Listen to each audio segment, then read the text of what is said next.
Welcome back to episode 61 of Warriors Den Podcast by Urban Tactics Krav Maga. On this podcast, we have Casey Kahler. Screwed it up. Whatever, Casey will forgive me. He is an accountant by day, Kravist by night, who also teaches, when they're allowed to, of course, at Krav Maga Revolution in Petaluma, California. I met him along with his instructor, Asher, when I did the Amit Himmelstein course back a while back. Now, I don't even recall. Maybe 2 summers, a year and a half ago or something. Anyways, in this podcast, we discuss martial arts. Casey started with Kempo and boxing mostly, and then ended up in Krav Maga. And of course, we discuss the world around us, American politics, a little bit of other stuff, some philosophy, and just general thoughts of what's going on in the world. Because remember, what's the point of being a martial artist if you can't think beyond just punching someone in the face? Be a true warrior. But first, this podcast is brought to you by Urban Tactics Krav Maga. You can train with us, pending certain restrictions, etc., blah, blah, blah, idiot government policies. Sorry, not based in science, to all those people who continue to insist on that. Anyways, you can find us at urbantacticskm.com if you want to find out about classes, private lessons, etc., or you can find us, UTKM blog.com is where all my, and anyone who wants to contribute that has something to say in my school. Most people don't want to, so it's mostly my ramblings. I wish more people would, so if you're a student listening and want to contribute, talk to me. UTKMblog.com, as well as where this podcast can be found, and all of the episodes, all past episodes. Most of the hosting sites only have the last 10.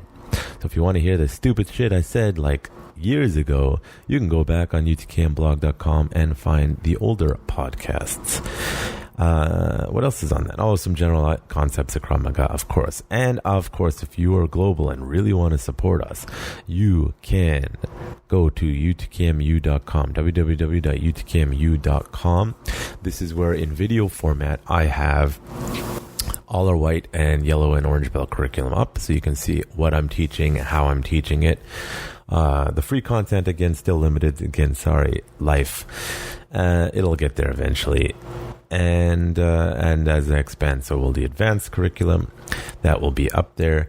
And so if you want to really support and you like our content, you can. That's probably the best way, unless you just want to give me free money. I like free money. Just email me then.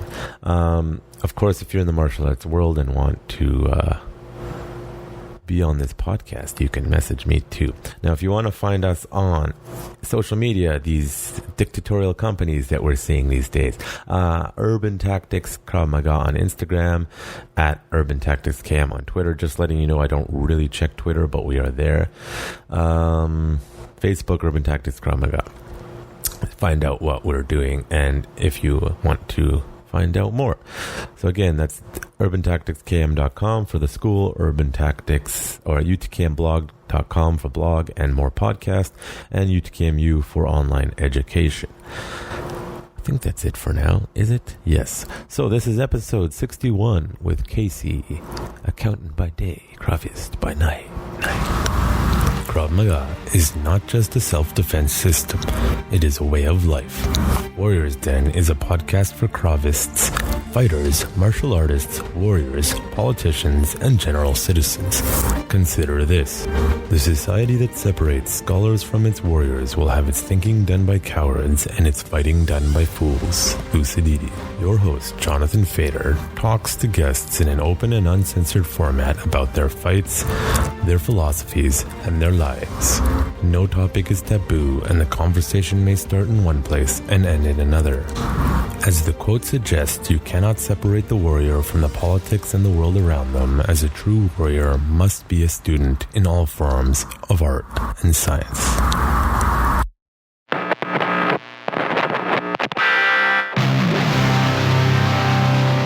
You're listening to The Warriors Den. Brought to you by Urban Tactics Krav Maga, turning lambs into lions.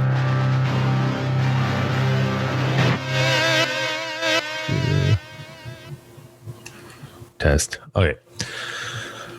Okay, so I'm here with Casey. Casey, I met him, what was it, like a year and a half ago on a Meet Himmelstein instructor course down in Petaluma, California. And I had previously had the host Asher on a few episodes ago. And I, in my seeking of guests, was seeing what Casey's posting on Facebook. I'm like, he's a rational, intelligent human being capable of educated conversation. So let's have him on. So obviously, as always, let's just start with your martial arts background. Obviously, you do Krav Maga. How'd you get into that? I, to be honest, saw a really badass video on YouTube years ago, and I think I was probably a freshman or sophomore in college. So this is going back to 2012, 13. And I just thought it looked really good. And then, we didn't have any Krav Maga studios around where I am. Closest one was probably an hour and a half. Yeah. And just, 3-4 years later, I started doing some more research because I wanted to switch up martial arts just to get a more broad variety of things. And I wanted to find one that I felt was a little more applicable to real world situations. My background being Kempo, karate, and boxing, which, don't get me wrong, learned plenty of great stuff, but I just wanted to learn more about something that I felt like people that are much better than me consider to be a useful martial art, like Brazilian Jiu-Jitsu, etc. Then I found Asher's place. Yeah. How's that been going this year? Not so great, but before that, it's good, right? Oh, before that, I couldn't get out. I was a dojo rat. I couldn't leave. Yeah. I was there 3 times a week, sometimes more. I loved it. I instantly loved it, especially because, Asher beat the crap out of me the very first class. And I was like, this is exactly what I'm looking for. Something that's hands-on and real. Yeah. Now you mentioned Kempo and boxing. What age did you start those? Man, how old was I? I started martial arts when I was way back when. I don't remember. I'm a teenager, or early teens, and not as serious about it. I played a lot of sports, football, basketball, track, cycling, and baseball. So I was busy like year round constantly. So my focus in it didn't really start until I was about, I'd say 18 years old when I went to college, and then I didn't play sports anymore other than recreationally. And then I started a lot of boxing and a lot of Kempo karate, the latter coming first actually for about a year, and then adding in boxing because I wanted a little more footwork, contact type stuff. With that being said, picking on Kempo, what are your thoughts about Kempo after doing Krav? So there's I love Kempo. I think there's a lot of great discipline that you learn in Kempo. I think there's a lot of important fundamental stuff that you learn that you can apply to a lot of other martial arts. I do think the instructor plays a huge, as in every martial art, the instructor plays a huge role, but I think the interpretation of Kempo karate is very different depending on what instructor you have. Kind of like Jeet Kune Do as well, I would imagine. Exactly. That's a great example. Yeah. So, my first instructor who I was with for the majority of the time, his name was Herb Cody Sr., and he's a well-known person in the Kempo karate world. Yeah, especially because just outside the Bay, right? So it's like the Mecca in a lot of places for the old school stuff. Exactly. And, what's funny is it's only the old school places that are left of the traditional martial arts for the most part, excluding like, BJJ or judo, because those are gaining more popularity around here by the week. But Herb Cody Sr., he is a very old school guy, and he's actually Native American. Yeah. And he was tough as nails, and he was older when I trained with him too, but he was very physical, and I think he had a lot of real world experience with some of his background. And so I think as a result, that helped me to get a slightly different view of Kempo than, say, like a friend of mine who grew up with Kempo had. Like, he was a much more Taekwondo style of like a lot of lines, practicing your straight punches sort of basics. Yeah. It makes sense. Standard traditional martial arts. I mean, I'll give credit to Kempo as it tried to be more realistic than the other karate styles at the time. It's actually funny. I was watching a video I posted. I don't know if you saw it was a Jesse Campman, who's a karate guy, and he was saying how like Okinawan karate did not originally have head kicks in it, because Okinawan karate really was self-defense oriented, and at some point, for a variety of reasons, political competition, etc., they added head kicks in originally from French savate. Although I think he got something wrong about savate, it was originally designed for fighting on pirate ships. No, not pirate ships, but the same type of the ships. So it's like always interesting when you see the lineage of martial arts. I am concerned Krav is going to go down the same road if it's not careful. It's where it starts as self-defense, and then in order to get popularity, or it starts adding components that are not. And I would say Kempo is probably at the point in many places where it's kind of gone down that road. BJJ hopefully will not. We'll see, but it's hard to say. What do you think about that? That's actually, so what's funny when you say that is the first video I ever saw of, the first video I looked to find for Krav Maga was an instructor based in, I believe, Southern California. And I don't remember the name of his dojo. He has a lot of students down there, and he's not.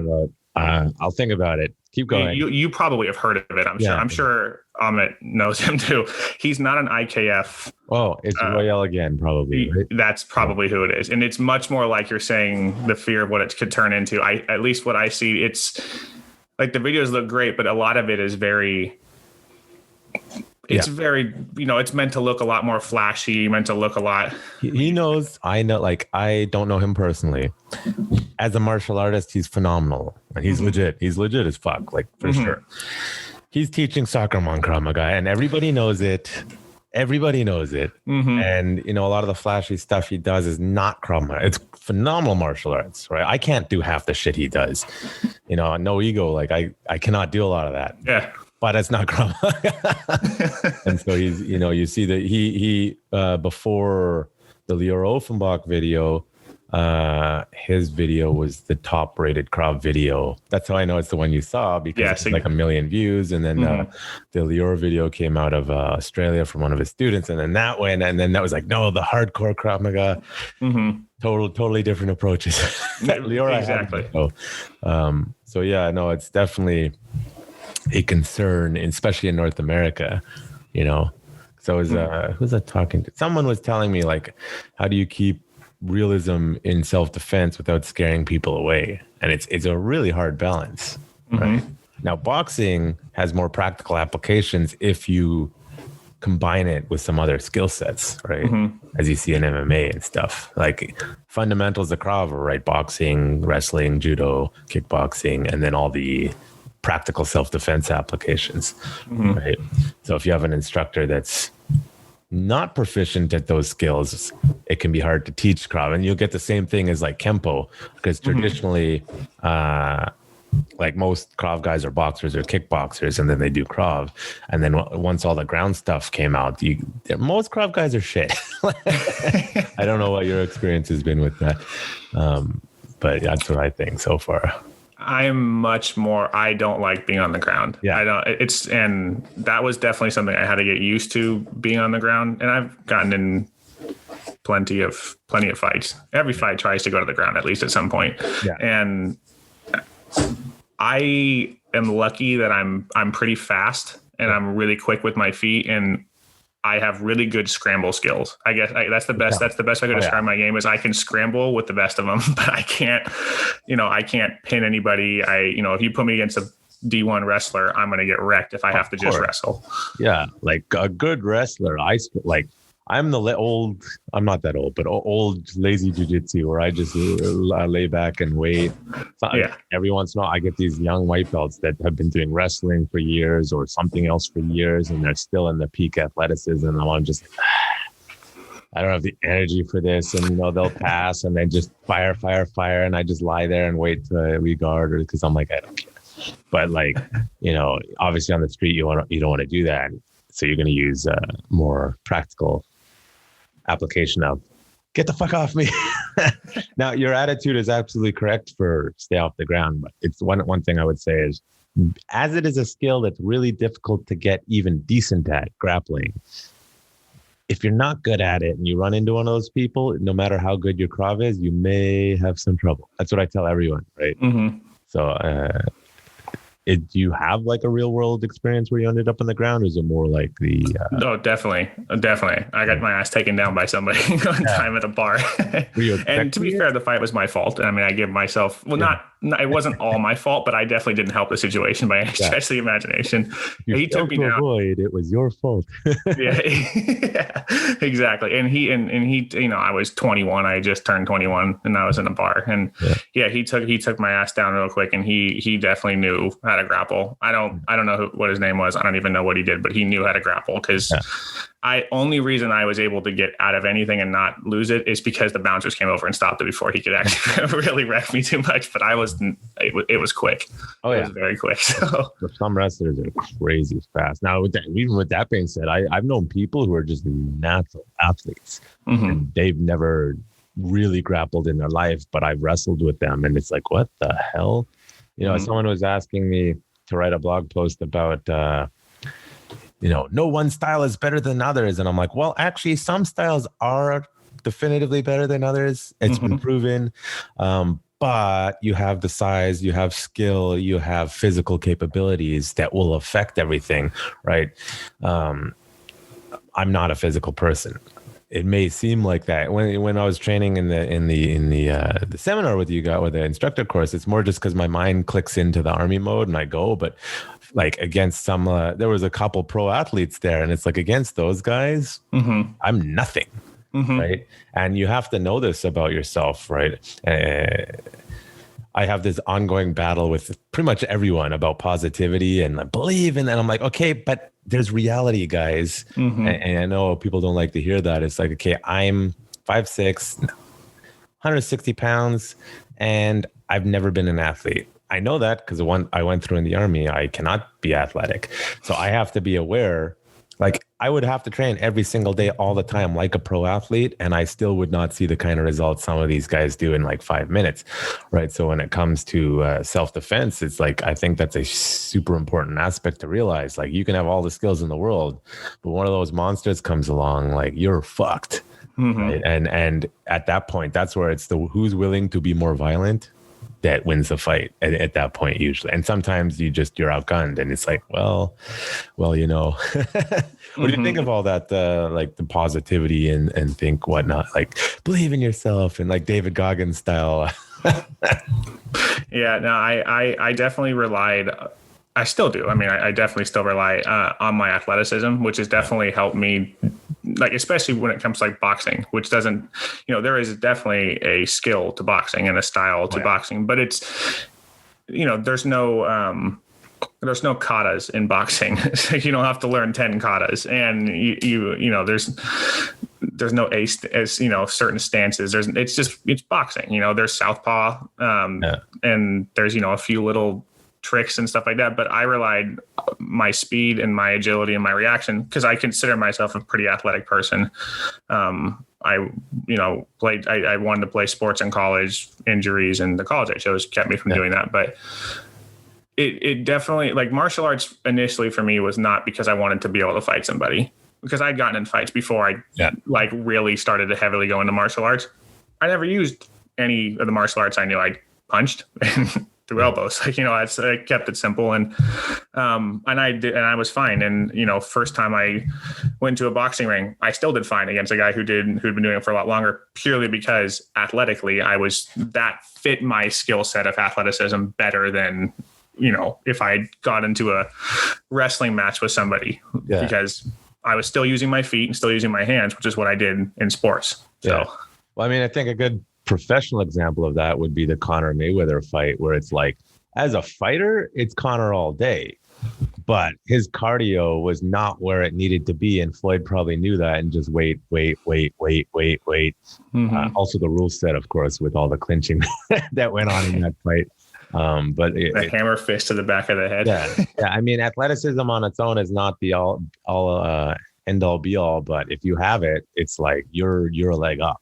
Now, if the whole traditional mentality is, well, I'd rather take a mediocre athlete with a good attitude than a good athlete with a bad attitude. It's like, well, it depends on the situation. As a coach, of course, because you don't want the shithead. They're annoying to deal with. Like the students who don't listen and screw around, they're really a pain in the ass. But in a real fight, that athlete is going to turn it on. And it's like, it's actually like, you look at John Jones, the guy's a fucking clown in his day-to-day behavior, but he's going to beat anyone every day, on the street. So it's like the perceptions of fighting, and it's all over the place. Now, does your boxing work well for your Krav? My boxing works well. And so this is what I will say is the best part about what boxing did for me. And when I was teaching classes at Asher's dojo until all the shutdown, this is what I always harped on in every class, and that's footwork and spacing. And that's what I will say has contributed to my ability to perform Krav Maga in the best way possible, especially when it comes to avoid any certain situations, to reaction to certain situations. Because, you don't necessarily, especially since it's a self-defense martial art, your first goal should not be to go inside on somebody and try to throw somebody, especially if you're a 5'2" girl. You're like, I understand martial arts work, but if it's a 6'3" guy, you might not want to run into him and try to throw him, because that might not work well. So I'd say boxing really, really, aside from striking, because I believe anybody can learn how to strike and how to punch when it comes down to like, you have to hit somebody. Yeah. I think it's the footwork and the spacing and learning how to use how much your body moves at a certain speed and how far you can cover in a certain time. And I think that has been more valuable to me and my skill set than probably anything in Kempo that I learned. Yeah. Well, it's like, that's what I think boxing is more based in reality. And I did a little bit of boxing under an actual boxing coach, but that's something I emphasize when I do teach the boxing components. It's like, you got to move your feet. And from a Krav perspective, it's don't go to the ground. So if you're trying to fight and throw a punch, but you can't even keep your feet under you and move, you're screwed anyway. Mm-hmm. But anyone can throw a punch, as you said, but you're moving and punching, right? Connecting the upper body to the lower body is one of the hardest things, especially for people who sit in an office all day, right? For those who don't know, counting by day, Kravist by night. So he's guilty of that, I'm sure. Oh yes, definitely. How does that dichotomy work? That like your coworkers think you're nuts? So it's funny. We and you'll remember we went to my office actually for the videos that we did during our when we watched those videos with Amit during the training for the. It's been so long. Yeah, it's been a long time. We did it. It was like the second or third day, and we went into my office there. But it was funny. The first day of the course, and on our lunch break, because I took the day off of work, the Friday and the Monday. And I remember your office is like right around the corner, right next to the dojo. It's awesome, actually. So I went there during my lunch break, and this is right after we had just done some of the arrest techniques where Amit twisted my arm in ways it shouldn't twist and still stay in its socket. And I showed them the video of that, and they're like, what the fuck are you doing? Like, why are you doing this to yourself? I'm like, we still show the video of Jeff getting choked out unconscious sometimes. Oh, that is I haven't favored it on my phone. That is one of the best videos. I show people like whenever you watch a movie and you see like the person's like in some kind of rear naked choke and he's holding them there for like 20 seconds, 30 seconds of fighting. I'm like, if that's really in there, it's not that long of a fight. Yeah. It's already over. So. And since then, Jeff is like, he's an athlete and a half. All he does is train, like in the gym all the time, constantly. And he's now in the Canadian military, so he's training all the time. So it's like, to see a guy like that go down so fast, it's just holy shit. Like, it shows perspective is like, it's the willingness to be violent immediately that will win. Right. Mm-hmm. That I always tell people hesitation is death. So techniques like that, obviously you need. It's basically like a front cross collar choke set up for those who don't know, like someone charges in, you get them front of the shirt, reverse it, turns into like a reverse cross collar choke, I guess, drops. It just puts them out before they're down. However, you need high skill level to do the technique under duress. With someone like Amit and other people, it just like, they don't even care. Like the Israeli mentality is like, don't even care, right?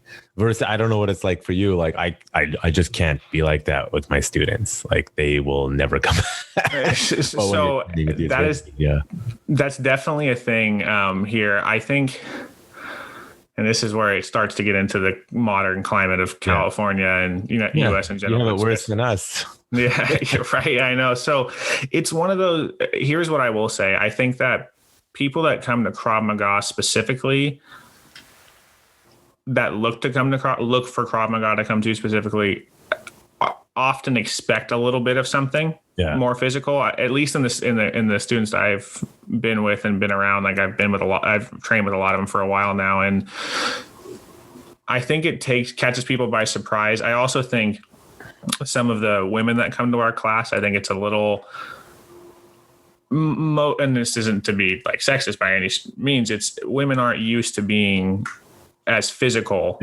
as guys are. I mean, just in anything, like when you're a 10-year-old kid, you wrestle with your buddies, you sword fight, you like are just more physical. And so I think that you're more likely to find a guy is used to that sort of thing, except people that have done martial arts before. And that's the thing I found is interesting. When you take some people that have done Taekwondo or, and this is no disrespect to Taekwondo, they have the most vicious kicks there are. And Kempo karate, any other forms of karate, and, some Wing Chun or something, they're the most caught off guard by how physical the classes are. Yeah. And I was a little caught off guard by it myself, because you don't expect your instructor to like wallop your ass in front of everybody to show you how to do and like huck you and then slam you into the ground. Like you don't expect that. And so it definitely is startling for some people, especially because they see it happen. Like, Asher usually uses me whenever I'm at one of his classes. He'll use me or Ron or somebody like that as an example. And people are always like, oh my gosh, like now we have to do that to each other. And there's a people are timid. And I understand that. I whenever I've told like students, classes that I've had, is I always tell people that you need to have like the mental calm of, a Wing Chun master, but you have to have the tenacity of a Krav Maga master. So, and because that's how it's going to be in the real world. You can't be calm and composed when you're fighting somebody. You have to go 100% as hard as you can when you need to. And there's no other way to do it. So, I mean, I think I'm Canadian is I don't go too hard in the class. Usually, sometimes I do some techniques. It's like I gotta show it. Sometimes it depends on my mood, which fluctuates greatly with all my wonderful issues that I have. But where I definitely push it is the tests. Like I'm gonna say our tests are brutal. I actually have a lot of students quit after the first test. So like I'm not doing anymore. But the ones who go through, which is bad for business, but I don't care because it's the reality. It's like if you're not prepared, if you do not understand violence in its forms, and I think actually that's part of what America's problem is right now, is the lack of real understanding of violence. I mean, some people do and some people don't. Obviously, you guys have it fun. Well, I'm sure we'll get into that. But there's definitely a softness. Like I was talking to my neighbor, he's from Kenya. And he was just saying, oh, yeah, I've seen people put in like stacks of, what's it called? Tires and lit on fire and rolled down the road, like crazy shit. And even to this day, like even the violence in North America is nothing. It's nothing. And I know people are getting all pissy about what happened, which is, there's grounds for it for sure.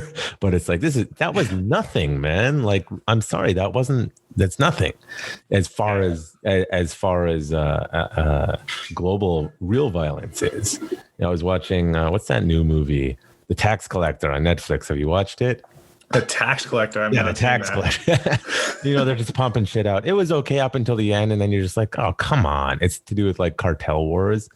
Some guy comes in like, this guy's a tax collector. He collects all the taxes for the cartel from all of LA, and then another guy comes out of nowhere, and it's like violence. And I was just saying to my girlfriend, like, yeah, you don't fuck with the cartels. Like, they don't give a fuck who you are. They will fuck you up. And I'm like, the average North American gang does not have a clue of how to be violent compared to these people.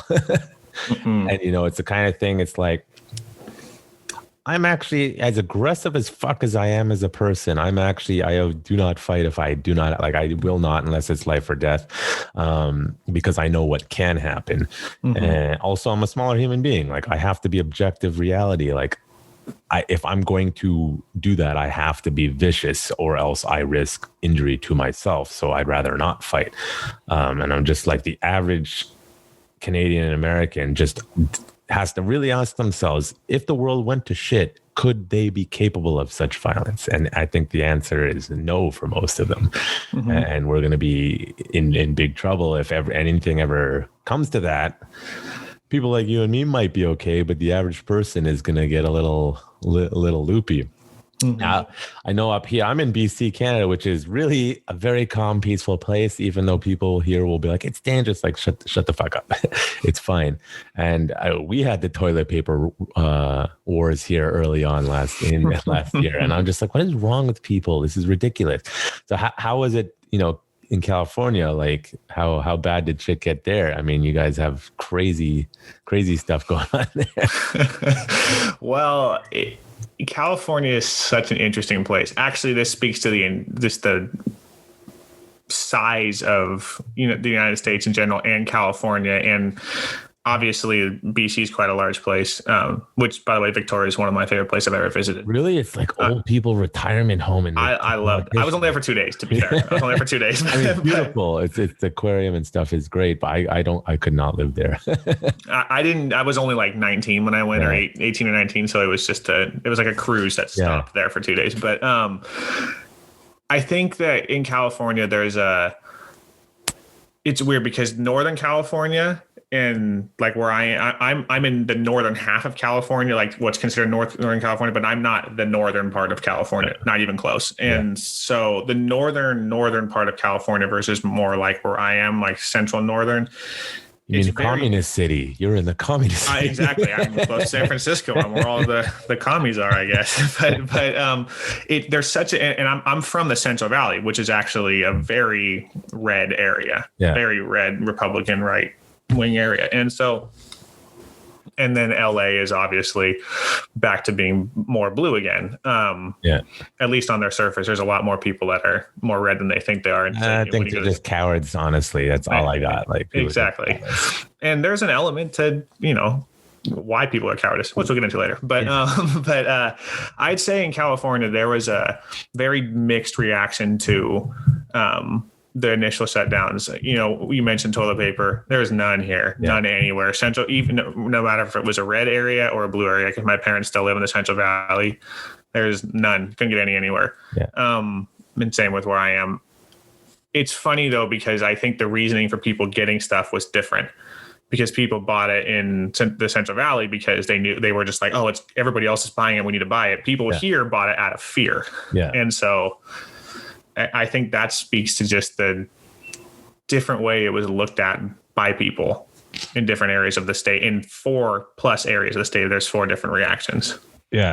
Which I'm having, as a human being, I'm having like a crisis that's for the millionth time. It's like, how dumb are people? Like, I'm seeing educated human beings follow narratives. It's like, okay, I'm for science. Read the fucking papers. Like, follow the actual data. Nobody's following data about anything. They're just listening to the experts, right?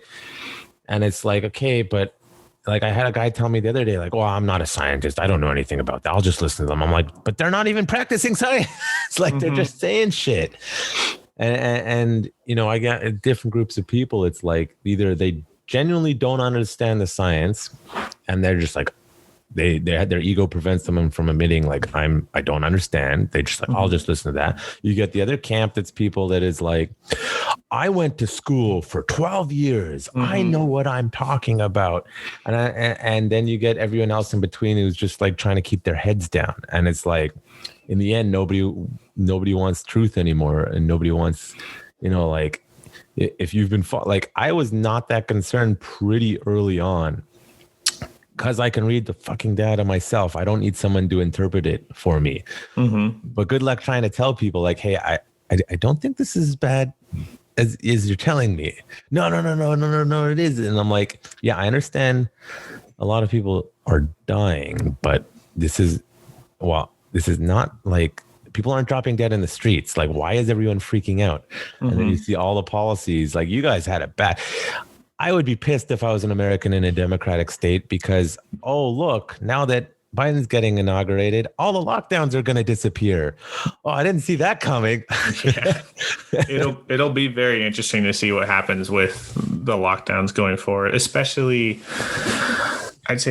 when you have Gavin Newsom's our governor here, and I'm that guy. I am not a fan of Gavin Newsom. And just a full disclosure of my political background, I register as a Republican. Yeah, I'm not a right Republican. I'm not a left Democrat. You're a normal, sane human being? I'm a sane person who doesn't care who the fuck you want to marry, who you want to sleep with, what you want to do with your money. Yeah. Don't take too much of my money. You can take a little bit, but don't take too much of my money. And don't tell me how to live my life and what I can and can't say if I'm not going out and calling people certain names. Yeah, I know, right? It's how do you rectify that? Because like, I'm in the same boat. Like we don't have the Republican Party up here. I vote right of center, not because I like the politicians. They're all shitheads. It's because I like less government. And I think based on evidence and data, less government, or rather decentralized governments, is really the best way to go. But the system keeps trying to ram these centralized giant governments all over the place. And it's only causing chaos. And it's like, again, people like me, you and me are preparing for it. But like, I don't know about you people. I'm not too, I don't say anything too out in left field, although people will say I do. But like, have you been having difficulties like saying, hey, like reality check to people? Especially in California. If you look, and I'm sure you did, if you would have seen, okay, this is a longer story, but if you look at like my Facebook during when the riots and protests started happening. Which earlier, ones, just for context? The BLM. Black Lives Matter riots. You can look at my Facebook post, and it's I come at an angle from defense of the police and not defense of killing innocent people, not defending that. It's more of the defense of just because something happened to a black man that was horrible does not mean that the cop had racist intentions, woke up that morning and wanted to kill a black person. And the problem with having those kind of opinions, and I do it and I started posting those, not because I give a shit that people are going to be, minds are going to be changed by my post. They're not. I know they're not. I'm not a dumbass. I know they're not going to. At this point, I'm just instigating for the sake of instigating because people get pissed off when they see something they can't argue against. Yeah. And I'm also, I think people like you and I suffer too, especially here. And I can't speak for Canada. I would assume it's probably similar. Different but similar. And exactly, we are white men, right? And here, especially, you cannot have an opinion about anything race related if you're a white man. Ironic how it's a white man, right? And what's funny too is when there's a black person that is saying the same thing I am, these white people that disagree with him say he's wrong. It's like, but you're telling me that I can't have an opinion because it's against what you believe. Yeah. But now you're saying the same, you're just saying this other person's out of touch or wrong. Yeah. And because they disagree with you, even though they're black, it's like, you can't have that argument. And so I found that it's hard to voice any opinion that's different because everything boils down to left and right now. And that goes with the coronavirus, with the handling of the lockdowns. And the way you look at the science. And my dad's a scientist. He has a PhD in comparative pathology. He's got a DVM. I mean, that's literally what he does for the what's the DVM, by the way? I'm not familiar. Doctor of Veterinary Medicine. Okay. Yeah. Sorry. That are all over the place. Yeah. Sorry. Yeah. And so, and he, teaches paramedics. And so he knows science. I'm a very science-based person. I went to college for it at first too. So the thing is that you can basically, depending on how you word what you say or what you believe, one side or the other will both say that you're a sheep, wrong, whatever. Yeah, exactly. And it's, if you say that you think that the lockdowns are too strict, that's not me saying we shouldn't be careful, but thinking that the lockdowns are too strict and that our businesses are getting crushed right now, and the fact that we aren't in a massive recession right now is incredible. Oh, California's fucked. Especially when our pension runs out. But and I think that if you say something about, again, even remotely against like the lockdowns, you're a right-wing nutbag who doesn't believe in science. If you say remotely anything about pro like lockdowns and some safety measures, you're a sheep that blindly follows. And I think that's the problem, is that everything has to boil down to one of those two things.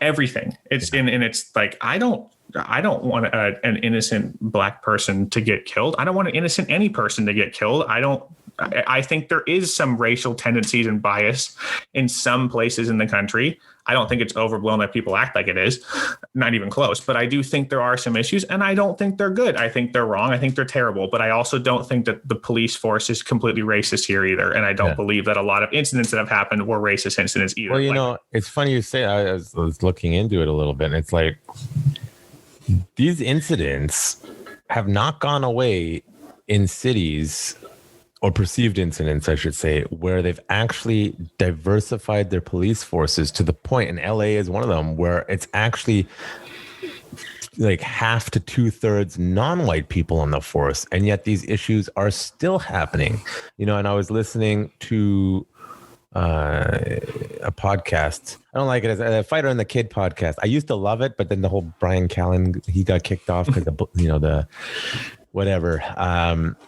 And now he's these two black comedians, and they were talking about, actually they've had more negative experiences with black cops. And I'm like, this isn't a race issue. Like, it's just not. It's very unfortunate, and people keep making it a race issue. It's you can say that, like, I think what happened to blacks in America with slavery, not good. I think that's pretty commonly accepted by 99.99% of people. America was a little later than other Western countries to drop slavery, and then all the Jim Crow laws and all that stuff. But it's like, I look at this from a Jewish perspective. Nobody gave a fuck about us, and people still don't give a fuck about us. The thing that Jews did differently than a lot of other people, in spite of everyone shitting on us and killing us, we valued education and being better. Mm-hmm. And I'm not shitting on blacks or anything. I'm just seeing, like, you're rejecting education, you're idolizing people who are proponents for violence, and you're calling anyone from your own community that wants to do better for themselves, whatever that means, a traitor or an Uncle Tom. And I'm like, I think there's more to it than that. Mm-hmm. And, we can talk about what happened to you, and I understand you're angry about it, rightfully so. But what are you doing to make your lives better? And it was like when, what was it? I think it was Kevin Hart on Joe Rogan or something. And he was talking about, we need to teach black people financial literacy. Mm-hmm. And then I'm just it was Kevin Hart. It just doesn't need to be black people. It needs to be everyone. Everyone needs financial literacy. Like my girlfriend. You know how many white idiots there are here? Yeah. Trust me, I do most of their taxes. Yeah, I know, right? Idiots. And my girlfriend's a financial planner, so she's helped me a little bit with my finances, and just no one taught me this shit. Like, and I'm like, oh, okay, that makes sense. And then it's like, have you ever read the book Anti-Fragile by Nassim Taleb? I haven't. So amazing book. Like, it just like, he wrote it in 2000. He's the same guy who wrote the book Black Swan. I'm sure you know that one. I know that one. Yes. Yeah, you're an accountant. You should. This guy is brilliant because he's seeing the writing on the wall. He wrote this book in 2012. He's basically politely shitting on academics, scientists, politicians, and the system, right, that's entrenched in itself. And he's basically calling out. And everything he was saying in this book in 2012, I'm like, I'm watching this unfold in front of my eyes this year. He's not talking about the pandemic. He's just talking about behavior and how systems react with top-down measures. And they're not trying to fix anything, right? You know, your weakest link, if they say bring up your weakest link, but what I see in Western society is they're just making everyone dumber and they're pushing everyone down and nobody's getting the skills to get better. And you know, I would say that lack of police training is a huge problem, and politics associated with a huge problem, and the public's lack of understanding about use of force is a huge problem. But guess what? We need to start bringing people up, right? If you want neighborhoods to get better, you need to make them better, right? Mm-hmm. I'm sorry, but in America, like, okay, I'll be fair. Let's take out petty drug crimes out of the thing, because in America, the war on drugs is stupid and has put too many people in jail unnecessary. So let's take out petty drug crimes. Now, there is a connection between petty, like marijuana use in jail and violence, et cetera. Let's take that out. You are still going to see heavy violence in Black communities in America, right? Mm-hmm. And you know, of course, there's a correlation between the petty drugs and the drugs in general, et cetera. But they're still the most violent, crime-ridden places. And actually, if you saw in America places where they actually actively said defund the police, you saw Black people saying, no, we want the police because crime has gone up. Mm-hmm. It's like, what the fuck do you think is going to happen? If no one's there to stop the violence, people who are okay with being violent are just going to do it. It's like, it's the bully situation. And like this fundamental, like in Anti-Fragile, it's just talking about human behavior and systems. It's like, why are everyone's obsessed with the wrong thing? It's like, is there a problem in America with the Black community not having it as good as other people? It's like, yes, that's a problem, but you're focusing on the wrong things to fix it, right? And under Biden, they're going to just focus under the wrong things and keep focusing on the wrong things, and they're just going to piss everyone off, and it's going to get crazy down there. What do you think of everything I just said? So I think you hit all three. So my aunt and my uncle are both retired Oakland police officers, and recently retired, like a year ago, retired, and just in time.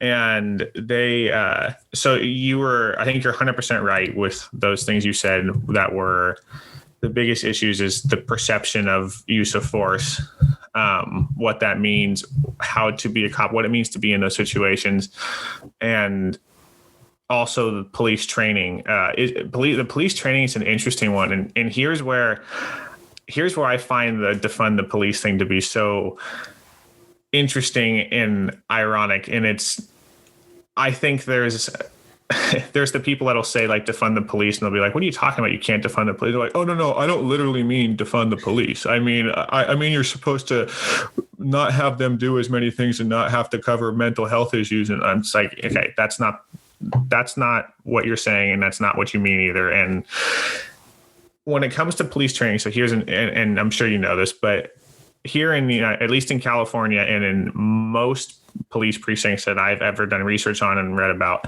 do not pay for their own officers' training. So if they want to go train in Krav Maga, for example, they have to pay for it out of pocket, which I recommend they all do, but it is expensive. Yeah. And, just training in general, it costs money. They have a lot of them have families. It's hard to do a lot of that stuff on your own time. So I've always found that to be so interesting. We want them to we say that they're untrained, which most people that use those terms don't actually know what that means. Yeah. They don't know what kind of training they should get better. They think like, oh, that means you'll be able to shoot somebody in the leg that's running away from you after being stabbed in the leg. With that. Yeah, exactly. And that's not what that means.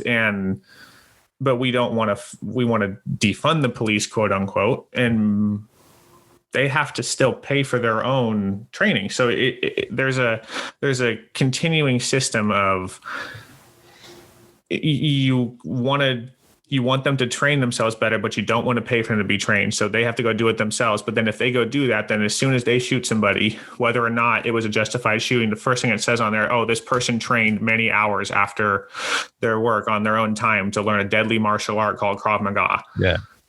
That's what pops up on the news. And that's why a lot of police forces a lot of departments don't let people use their own weapon now. Yeah. They have to use their standard issue because it's a lot easier to say like it was their standard issue versus, oh, this person had a specially designed, Beretta 92 FS that, did this and that. So now, but on that specific note, I have no problem with that as long as the officers are allowed to take their duty weapon and train with it on their own time. Because in Canada, they're not allowed to do that. I see. I didn't know that. Here you are. You can carry it with you all the time if you want. Yeah. Well, they may be. I might get in trouble for that. But a lot of the times that they don't want to because they're like, I don't want to be responsible for that. Like, and I'm sure some place, it depends on the police force, I'm sure. But, there's some rules. Like that's, I don't want to get too much on a tangent. But when I find, we'll get back to, remember what we were talking about because I will forget. I'll remember. One of the biggest issues I feel in humanity, like in Canada, I'm watching people look down and judge what's going on in America. And I'm like, you don't even know what the laws are there. In fact, you don't even know what the fucking laws are in this country. Like, what the fuck are you talking about? And I find like when I lived in Israel, people don't know shit about other countries or other cultures as much as they think they do. And it's not even hard to figure this shit out. Like, sure you listen to Ben Shapiro. Like you want to know from a legal perspective, what the fuck is going on in the States? He'll tell you. He's a fucking lawyer. He's probably a really good lawyer. He knows the shit and he breaks down what's graduated Harvard Law. I mean, he can't be a full idiot. And I'm just like, I don't want to go on too much of the current impeachment, the second one. I'm like, what the fuck is the point? And he was saying some legal argument about like, they can't even legally do it because they don't have the time. So what's the point? Like, even if there's actually more grounds this time than last time, because that was a whole bunch of bullshit. But it's just like people's complete lack of understanding. It's a referendum on people are treating like it's a referendum on his Republican base. Yeah, they're saying you voted for Trump, so you allowed this to happen. We'll get to that because I do want your thoughts on that. But don't want to get too sidetracked. Back to the police thing we were talking about. I totally forgot already. So beyond the training too, and I kind of mentioned like there's the misunderstanding that if the police train more, they're suddenly going to be able to do things that they couldn't do before, and that's not really how it works. There's a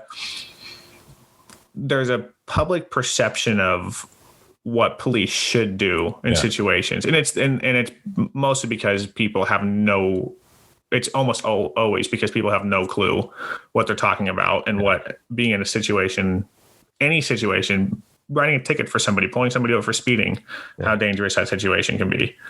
And I think that there's on top of that misunderstanding of how it should be. People watch a lot of movies. That's the biggest thing is I think a lot of people here. Well, exactly. And people, it's just like we were saying before with why people here have a misunderstanding of martial arts and they're surprised when it's, more physical going to Krav Maga. It's because they watch movies where somebody gets punched in the face like hard multiple times and they keep fighting. That doesn't happen. If I hit you in the face 4 times without you blocking it, you are not going to get up again. If I hit you with my bare knuckles, people might, but the average person will. The average person that's not on PCP or just has the jaw of jaws, and that people get bopped in the face with a glove on and they're like, oh my gosh, I'm questioning every decision I've made for the past year. So, but anyway, I think that the problem that people have is that they always look at things from hindsight's perspective, which is a good perspective because you can see more. But unfortunately, now you can tear apart the reasoning for somebody an officer acting a certain way. Yeah. And a perfect example of that would be, I completely just blanked on his name. The guy who was shot 7 times in the back when the police responded to a domestic abuse call. Eric something or he's alive. He just left the hospital. Yeah, stuff on that. Yeah, that's a whole. the same podcast to Fighter and the Kid, the two black, they're like, oh, you should understand baby mama drama. And I'm just like, and Brendan Shaw, who's the guy who was like, yeah, but dude, you shouldn't have been in that situation if you care about your kids. It's just like funny. Exactly. I mean, she had a restraining order against him. Yeah. She called the police. She called the police on him. And in the hindsight of that, all right, so we'll just rewind. The first thing you hear is like, oh, they shot an unarmed person in the back 7 times. Wasn't it 17 or was it 7? I thought it was 7, but regardless, it was a lot. I understand that the first thing you hear, you're like, oh my God, in the back 7 times. They make it sound like it was an execution. Yeah. And my first instinct is why. That's what I always ask myself, or try to ask about the situation, is why would a cop do that? Because I refuse, because there's no evidence of it anymore, at least, that I fundamentally oh my gosh, I completely blanked on my words. Fundamentally lost my words, but disagree that police they're brutal and they want to go hurt people, and they will just shoot somebody in the back 7 or 17 times in execution style because they are black. And I will never, ever, ever be proven wrong. I don't believe about that. You might have one officer out of 10,000, but anyway, so in this situation, you have this person that was shot in the back 7 times that was unarmed. This key word that you hear a lot. You hear unarmed all the time. And like that makes somebody less dangerous. And then you watch the video and you see the officer pulling on his shirt, and he's, from me to a wall, me to this wall in front of me's distance. And then he shoots the guy 7 times because the guy wasn't stopping. Yeah. Then you find out months later, there was a knife on the floor. Yeah. Actually, he had a knife in his hand. Yeah. And then you hear the audio of the cop calling at him to stop multiple times. And then you find out that that he was supposed to be breaking up a fight. That's what everybody said. He was a good man that was breaking up a fight between the mother of his child and some other woman, or was his, I don't know, girlfriend or old girlfriend or something. And it's like, well, actually, no, she had a restraining order against him because of domestic abuse issues. And she called the police when he was there. Yeah. And that's what happened. And so that's why the police arrive, not knowing what kind of situation they're walking into. They just know they have somebody. Well, they know because, not specifically, but they can check his rap sheet. Well, exactly. So they know a few things, right? They know he has a restraining order against this woman. He still showed up there.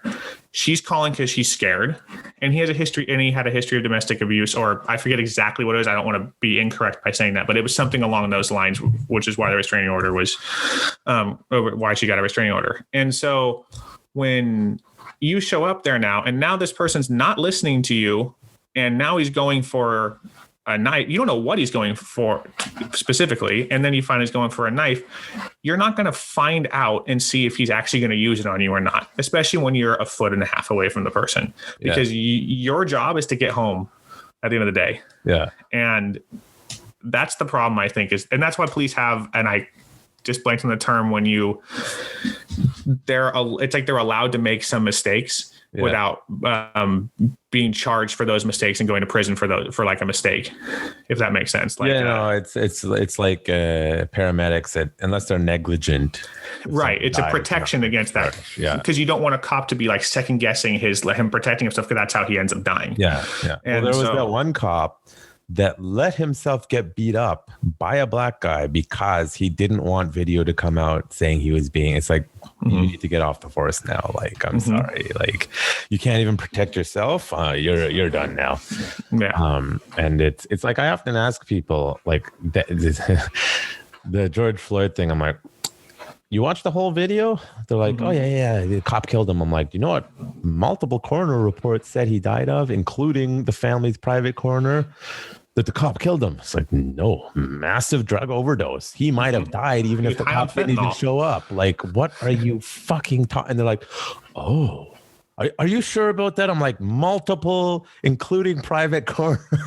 And while that cop doesn't have a good clean record, so he's not a good person. That incident aside, but I watched that video and I'm like, Well, I mean, he shouldn't have kept his knee on his neck that long, given that he, for the most part, at that point was compliant and he was clearly having a fucking panic attack. Well, now that we know it's a fentanyl panic attack. Causes respiratory so that crisis. part, it's like, okay, it's a little excessive, but he might have died even if the cop didn't show up. And that's the part people are missing. And I don't want to name names because they'll get mad. People that I would respect being like, how dare, like in the martial arts community saying, how dare they, that is excessive force. I'm like, why are you saying that? Like they're like, never use the knee on neck technique. I'm like, why? It works. Now, obviously, if someone's on PCP and is clearly going to break their own neck trying to get out of it, you let it go. But most of the time, that's not the case, and it's going to stop people. Like my example is, a long time ago, I was not as good as I am now. I was very drunk at a party. Very drunk. I use this example all the time. This girl who must have been like 90 pounds was just like, turns out she had been sober for a while and she decided tonight's the night I'm not going to be sober. So you can imagine how this went. And the boyfriend of the host of the house, or was the host, and he like dealt with her. And then she came back and started throwing beer bottles. I'm like, okay, I got to do something. And I ended up with knee on neck. I was there for 20 minutes. I'm drunk. She was fine. That's what training does for you. Basically, you know, she'd start trying to hit me. I put a little pressure. She'd fall asleep, but I know you release the pressure. She'd wake up, calm down, start swinging again, put the pressure, fall asleep, wake up, right? And if I can do that drunk, why can't police officers do it? It's that they don't get the training that allows them. Like I've had students go through police training and come to me like, I can never handcuff people who are resisting. It's like, well, what are they teaching you? It's like wrist locks. I'm like, wrist locks are not going to fucking work on someone going crazy. You know when they do work? When you put your knee on their neck and then they goddamn comply, because it's multiple components. You break down their structure, you got their alignment, you have their spinal column can control, and then you put the pain compliance on, and then it's going to work. If you don't have full control, pain compliance on a resisting person is never going to work. And that's why police have so much trouble handcuffing people who are resisting, because you can't handcuff them till you have them under control. And if you don't have the skills and the training, you're not going to get them under control. You see this all the time on YouTube of police with much bigger people, and they just do not have the skill set to manage a larger person. Against someone larger and on PCP, okay, maybe you need 2-3 cops just because it's biology. But in most cases, one cop should be sufficient with a secondary just to help out, right? And it's just like people don't get it's that lack of training, but they see that 5-minute video of the knee on the neck and the media spinning and all this, and you know. Metaphorically, I hope CNN burns in hell now that Trump's not president, because they're going to lose all the people. No one's going to want to watch those dickheads anymore. Because how the media no one's gone after them actively for inflaming, like they're the any situation that's happened in the past 4 years. Beyond reason, like they're inflaming everything, right? And I you know. Let me say a couple things before we keep going, because I want to go down that road too. Wait a second. So there's I think 2 really important things that one you mentioned, and one is exactly what is exactly the same thing. And you and I you know more than I do about this, but I know of a decent amount about arrest protocol. And especially from training and just experiencing it before. I've been handcuffed once. I was let go because it wasn't me that actually did anything. But there is a fundamental misunderstanding of situations and how the human body reacts to certain things, because they see, knee on neck, that means he can't breathe. Well, I've had a knee on my neck for a while and I actually can breathe. Yeah. It depends on, there's other circumstances, but just because there's a knee on the back of my neck does not mean I can't breathe. I don't breathe out of the back of my neck. So it's okay if there's something right there. And so it's the reaction to things that people don't really understand, because they have that visceral reaction of seeing a 5-minute video and media portrayal of it. And because it's a white person and a black person as the victim, there's an immediate reaction, a visceral reaction that people have to it without knowing what they're talking about, and more importantly, without knowing the full story. And that's the other part. You said a 5-minute video, right? That's the first thing we saw. Yeah. And that's the biggest issue with any video that you're ever going to see on the media, from the media, on Facebook. Any video you're going to see 99 times out of 100, you're never going to see what happened before it started. Yeah. And so because I don't film me having a conversation with this person or two random people having a conversation. I film once they start wailing on each other. Right. Yeah. I mean, I don't do that, but I usually join, but yeah, World Star. Exactly. And that's the other problem too, is you see what happened leading up to it. And the case of George Floyd, which is a tragedy. I don't believe he deserved to die from any of this stuff. But I also don't believe that the police showing up is necessarily what caused him to die. Yeah, and if you watch the whole video, they're actually being very polite with him for a long time. Extremely polite. And they already had him handcuffed once and he got up again. Yeah. And that's and this is something I spoke to my aunt about. And she, like, people seem to think that, if you think that it was not just, but if you don't think it was an act of racism, you're a horrible person. That's not true at all. My aunt's one of the nicest human beings I know. And she's a cop in Oakland. In East Oakland was where she was most times. She's the only white person that was there. She was saying, she's like, you can't just lift up off of somebody. Now, he was on the back of his neck for too long. Yeah. I'm 100% recognizing that. Yeah.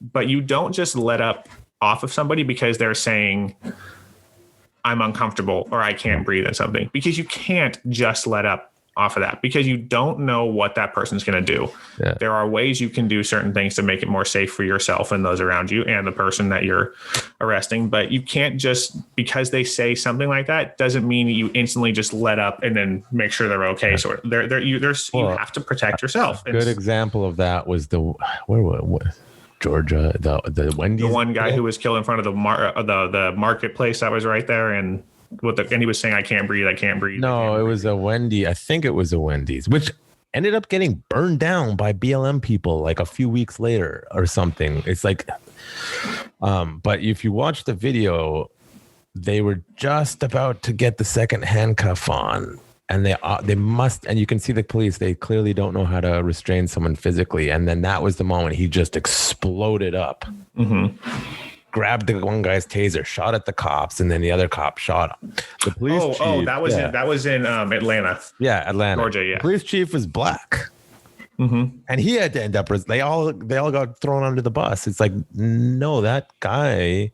He pointed the taser at one of the cops, and then they're saying, like, they shouldn't have shot him. It was a non-lethal weapon. Well, how can we refer to that? Yeah. I can find the same article from the same news source saying, a year ago when they tased a pregnant person, that they attacked the person with a deadly weapon. Oh, so it's convenient how it's a deadly weapon when you want it to be, but it's not when you don't want it to be. And and then I don't know how long it'll go later. The Wendy's got burned down because people were upset that they called the cops in the first place, and they're like, dude, the guy was drunk, passed out in the drive-thru. What the fuck do you think they're gonna, like, what world do you, I'm not even talking, he had a drink. The guy was drunk as fuck, passed out in the drive. Like, of course they called the cops. That's what you're supposed to do. And then he reacted poorly. And then the BLM people burned down that Wendy's because they called the cops. Like, what is fucking wrong with people?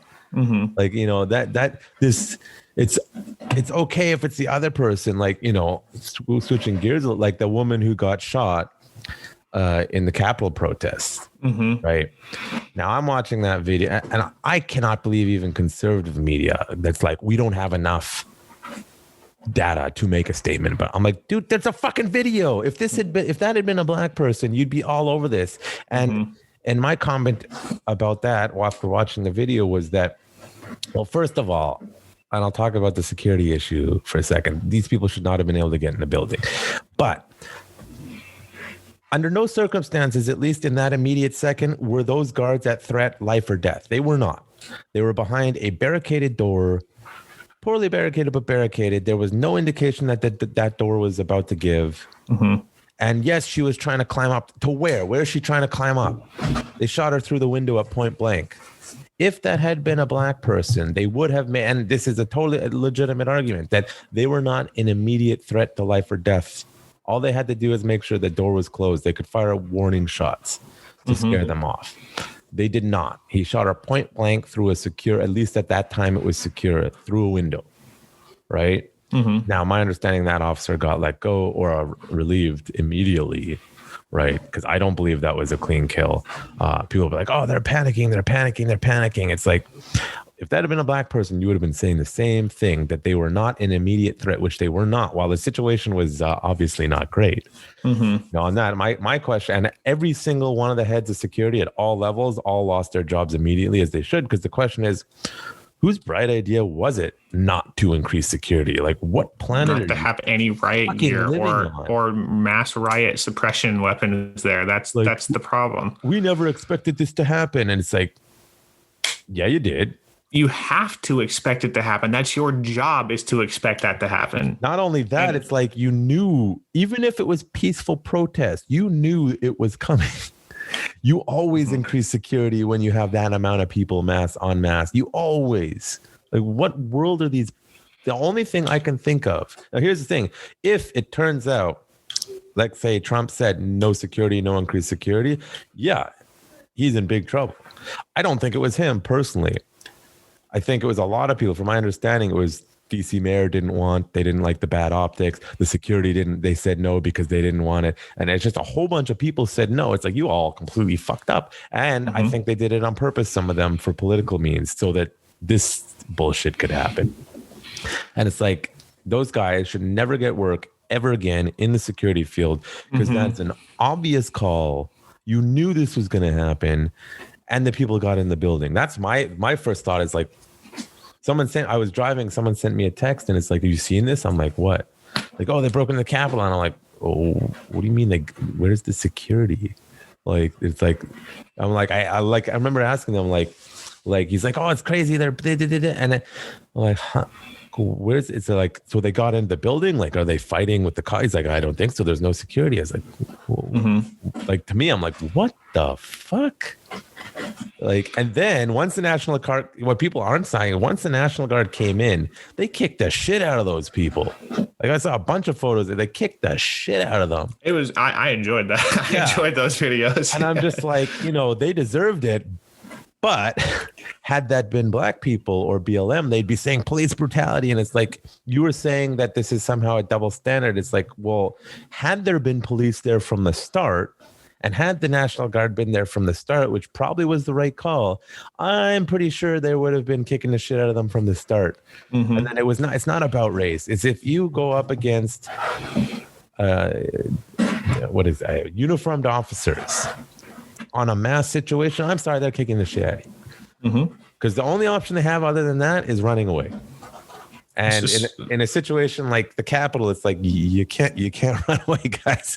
In that specific case, like, if you're at a street brawl, that's a totally different story. But if you're like, that's your line. You hold the line, guys. This is literally our that's job. Your line. Yeah. You can't run away. And there's a certain point in those. I know people give shit at, like, I was in the Army at the time, but the famous Vancouver Canucks riot. You remember that one? Oh, yes.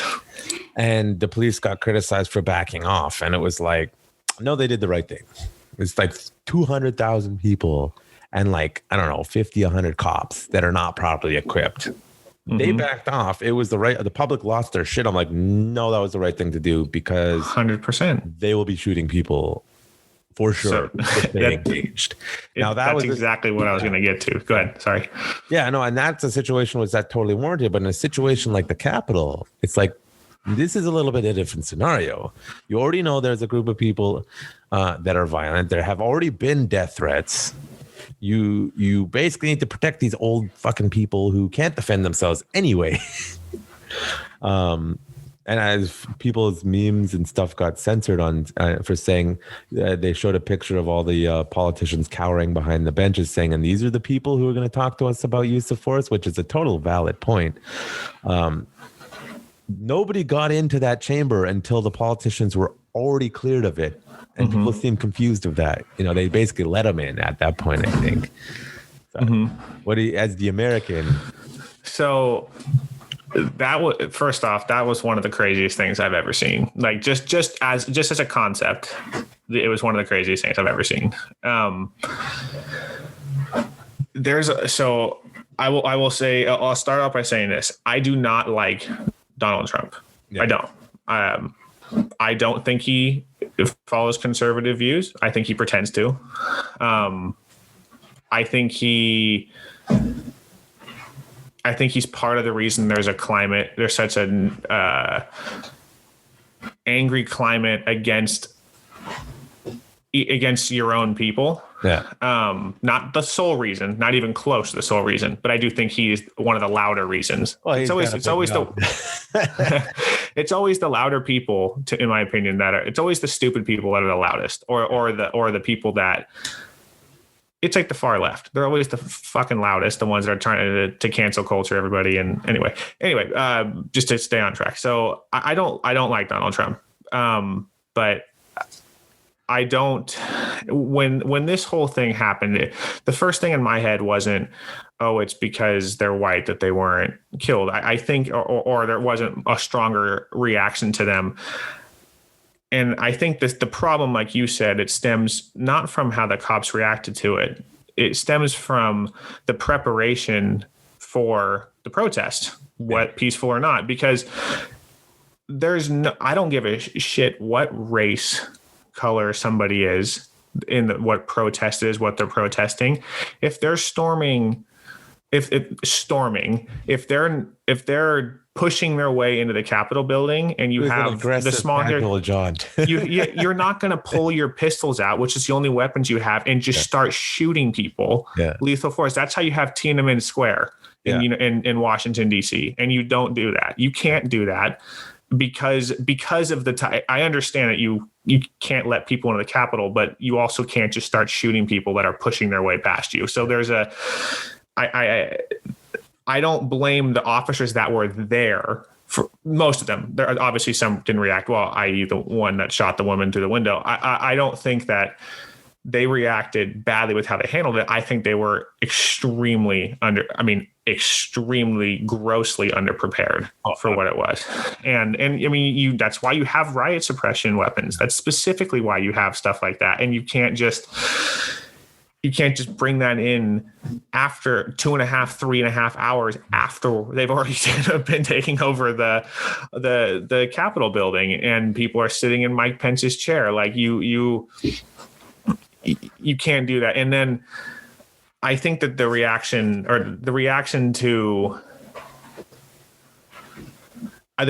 by the media, like your Fox News, your CNN, I listened to both. Actually, I watched both of them because it was on for so long. I watched both of them for like an hour each, at least. Cause I wanted to hear how both of them were interpreting it. Cause I find it so funny how they both. Oh, I can't interpret the same thing. American news, because it's just so.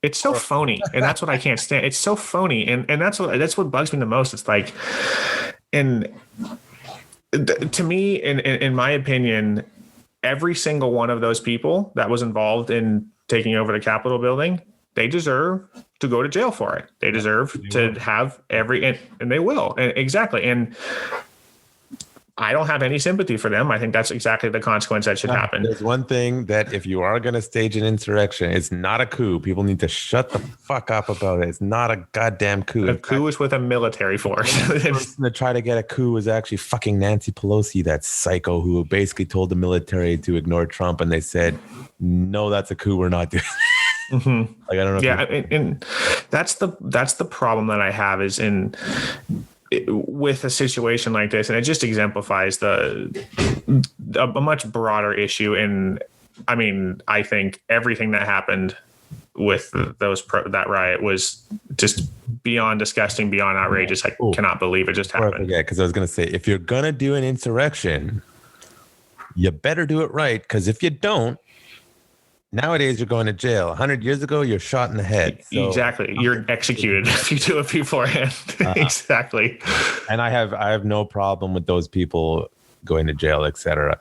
My problem is how were the same level of violence rioters on the whole last year handled, and most of them were bailed out. Despite doing like $1 billion of damage, from what I understand, over the whole year. And I'm sure it was at least that much money. And 15 people or 14 to 15 people dying during it. Not by police either, mind you. So And I just find like the lack of,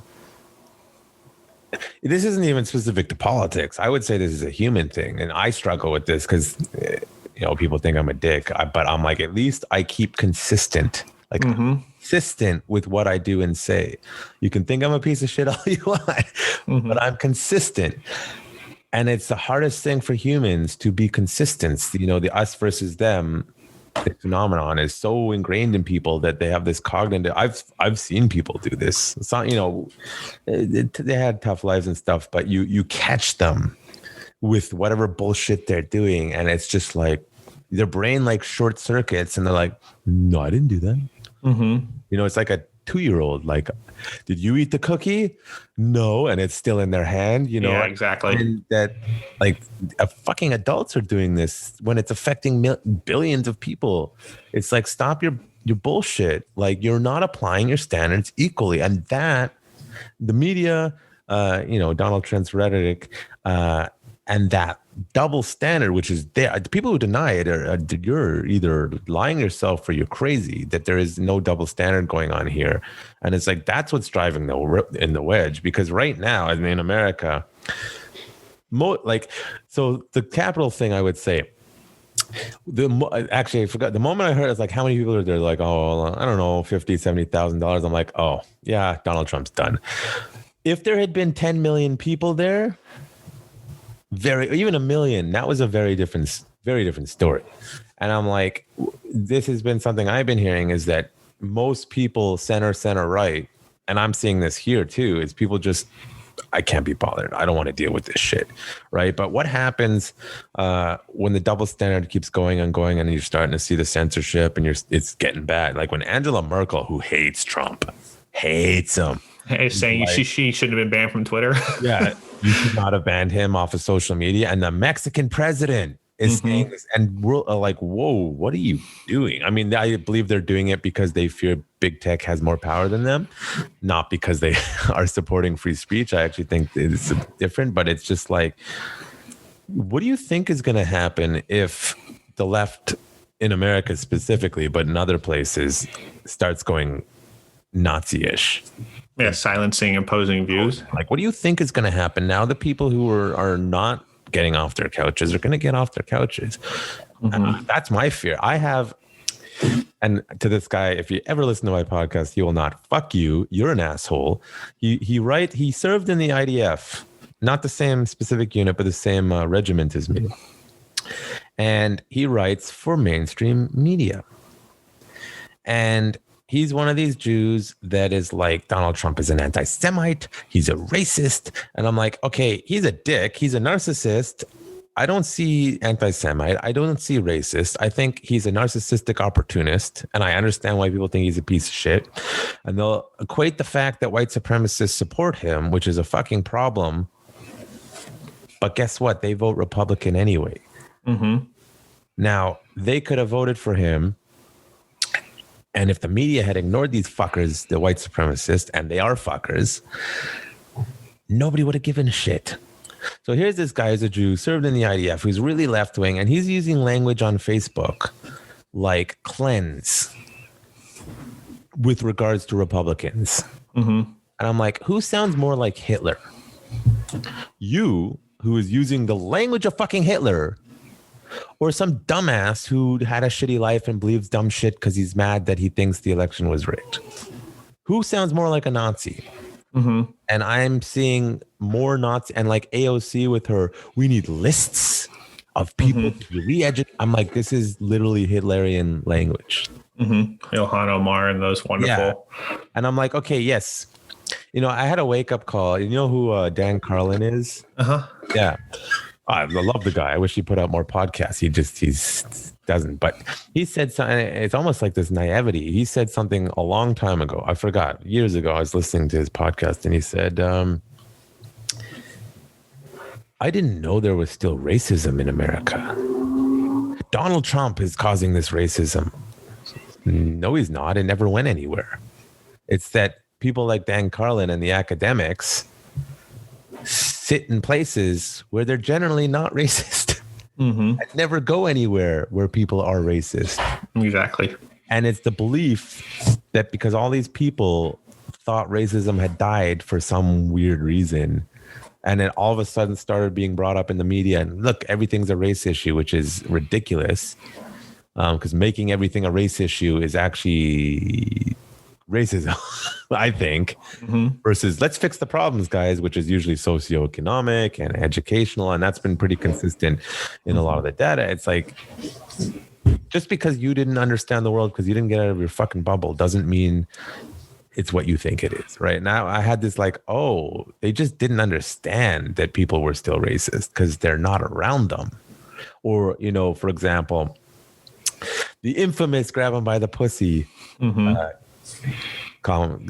statement. And I heard a lot of people who talks like that.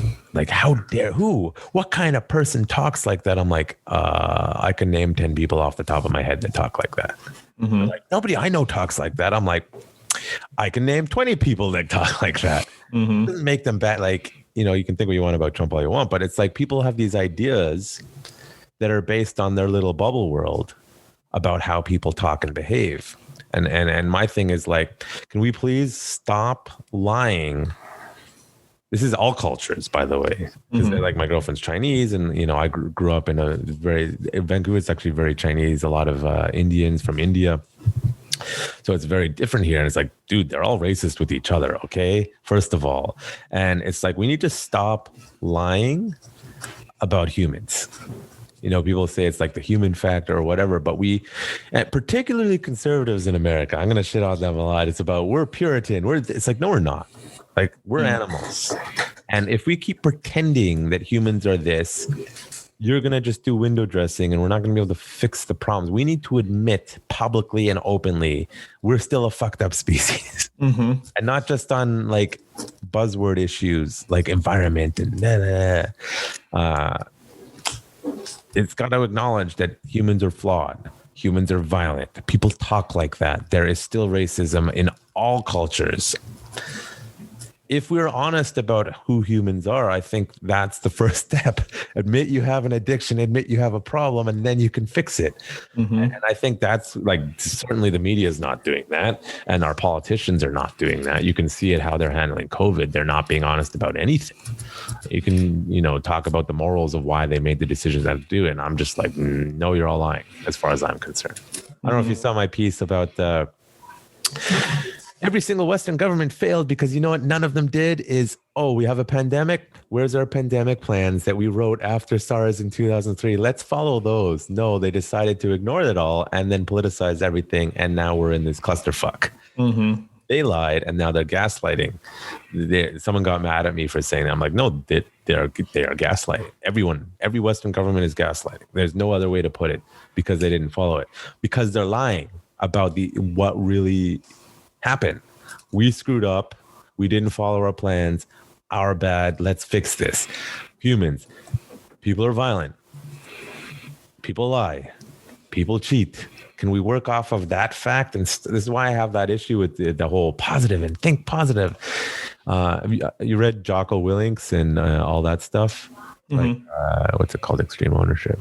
So you know what I'm talking about? Like, it's not so one of my issues with Jocko's writing is similar to, I have an issue, Startup Nation about Israel. You ever read that book? So Startup Nation is a book about Israel, saying how Israel is so innovative and blah, blah, blah, because of our army. It's like, if you take the best people in your country, which they do, and streamline into their special forces, give them physical skills, teach them confidence, of course they're going to do stuff with it. You literally took the best people you have and made them confident. Jocko's whole Extreme Ownership, which he admits, good for him, that title was a problem. Extreme Ownership. So that's a good thing. It's like, okay, if I go into a corporation and I take ownership for myself and nobody else is, which is quite common, or I'm a politician and I go into an organization and nobody's taking ownership except for me, you know what almost always happens? You go crazy. And then, well, he'll be like, oh, the ownership's on you, then you quit. It's like, okay, but this is the problem here. This is a system problem, is that the system doesn't give a fuck about ownership. Because I truly believe that altruism is a myth. Ultimately, when things get down to it, people are doing stuff for themselves.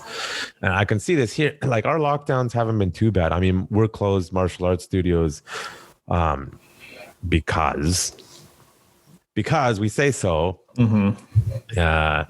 And I was talking to the community in this chat group. So I'm like, guys, you most of you, there's a few people who are just naive fools who don't understand anything, apparently. Nice people. I resent the fact that they're just like, oh, they know what they're doing. But a lot of the people are like, I agree, John. The government is completely wrong on this. And I'm like, we need to, as a group, stand up publicly. I don't want to do that. Why not? Because I just need to take care of myself and my students. And I'm like, this is the fucking problem. You want to know why everything is going crazy? Because everyone only cares about themselves and their immediate needs. And anyone who tries to do anything meaningful, you go crazy because you're just up against all these people who are lying about humanity and how we are. Like, again, as I was saying, like the neighbor talking about Kenya or Africa. You want to talk about racism? South Africa. That's an odd turn of events. Yeah, you're not kidding. And people just not being honest. And a lot of it is because a lot of people are misinformed. A lot of people's egos don't let them admit, listen, I'm not that smart. I don't understand this stuff. That would go a long way. That's okay, dude. We can work with that. But if you're like, yeah, I got this, and you start running your mouth like AOC in America, or in Canada, our lovely prime minister, who's a fool. Hopefully he's going to get kicked out of office soon. But it's just like the lack of honesty in humanity, I think, is the biggest problem. And I'm not against like white lies. I'm not like a Sam Harris with his insane Puritan view on lying. But it's like, let's be realistic about who we are as a species. I think, yeah. No, that's okay. So I'm going to jog back just for a sec, just because there's a few things that you had said. I was writing them down as we were talking, so I can keep my way too many thoughts controlled. Yeah, no, I just have to I can't even read my own writing, so I don't know why I bother writing it down. But just to jog back to the double standard that you mentioned before, and again, this relates to kind of what I was saying earlier, and you were saying, like, I feel like everything boils down, unfortunately, everything boils down to left or right, not actually, but that's the way the masses perceive things. It boils down to the left or to the right. In America. And yeah, right. I'm speaking for here specifically. I can't. I've been to a lot of countries, and I have a lot of friends in a lot of countries, but I don't. I probably should pay more attention to more global politics than I do, but the U.S. politics is just so fascinating lately. The double standard is an interesting concept, and this is something that I've kind of wrestled with myself, because there's a double standard. Like you said, you see the media double standard with the protests and the riots and how they talk about them versus how they talk about the protests and the riots that were arguably way more destructive and more violent, and in the same amount of time. Obviously, that protest and riot was much smaller and it was over much quicker, but. Which, I mean, it's very hypocritical. I tend to find that I'm someone who I'm not hypocritical when I call out the protesters and the rioters of the Capitol building, because I also called out the protesters and the rioters beforehand. And so I don't that's kind of how I view, and I'm not like a holier than thou person, but I don't have a double standard when it comes to that stuff, because I call everybody out on their bullshit. I don't care who the hell you are, on what side you're on. If you're full of shit, you're full of shit. I have friends like messaging me on Facebook, and like my best friend for years who he asked me like a month ago, he's like, dude, what political party are you? Yeah. And I'm like, that's the point. I don't care. It does not matter to me. If I like somebody on the left, I will vote for somebody on the left. If I like somebody on the right, I will vote for somebody on the right. It does not matter to me in as far as what side you're on. If I like you, it matters to me if I don't like either of you, what side I might go for, but it doesn't matter to me if I like you. Yeah. Now, as it relates to like the media, it's kind of like the who came first, the chicken or the egg, right? It's we see question. Exactly, right? And so, chicken, by the way, it has to be a chicken. So this makes sense. Yeah, exactly. But so, I mean, if you look at yeah, no, eggs can't be incubated by themselves, so you have to have a chicken. But unless you make the argument that a single cell organism is an egg, and then associates as no gender. It's just anyway. Yeah, now we're really down the rabbit hole. But so you look at a perfect example of this too, along with the media and Trump and so on, is Congress is a great example of that. It's like the treatment of, you have Nancy Pelosi and then you have Mitch McConnell, who are on obviously opposite spectrums, and they both. It's funny because they both do the same things the other one did beforehand. And it's like, oh, well, you did this before. And then you'll hear the arguments in the media. Well, they're just reacting to how Mitch McConnell did this beforehand when he tried to block all of Obama's a lot of his court nominees. And it's funny because I don't believe that one person did it first.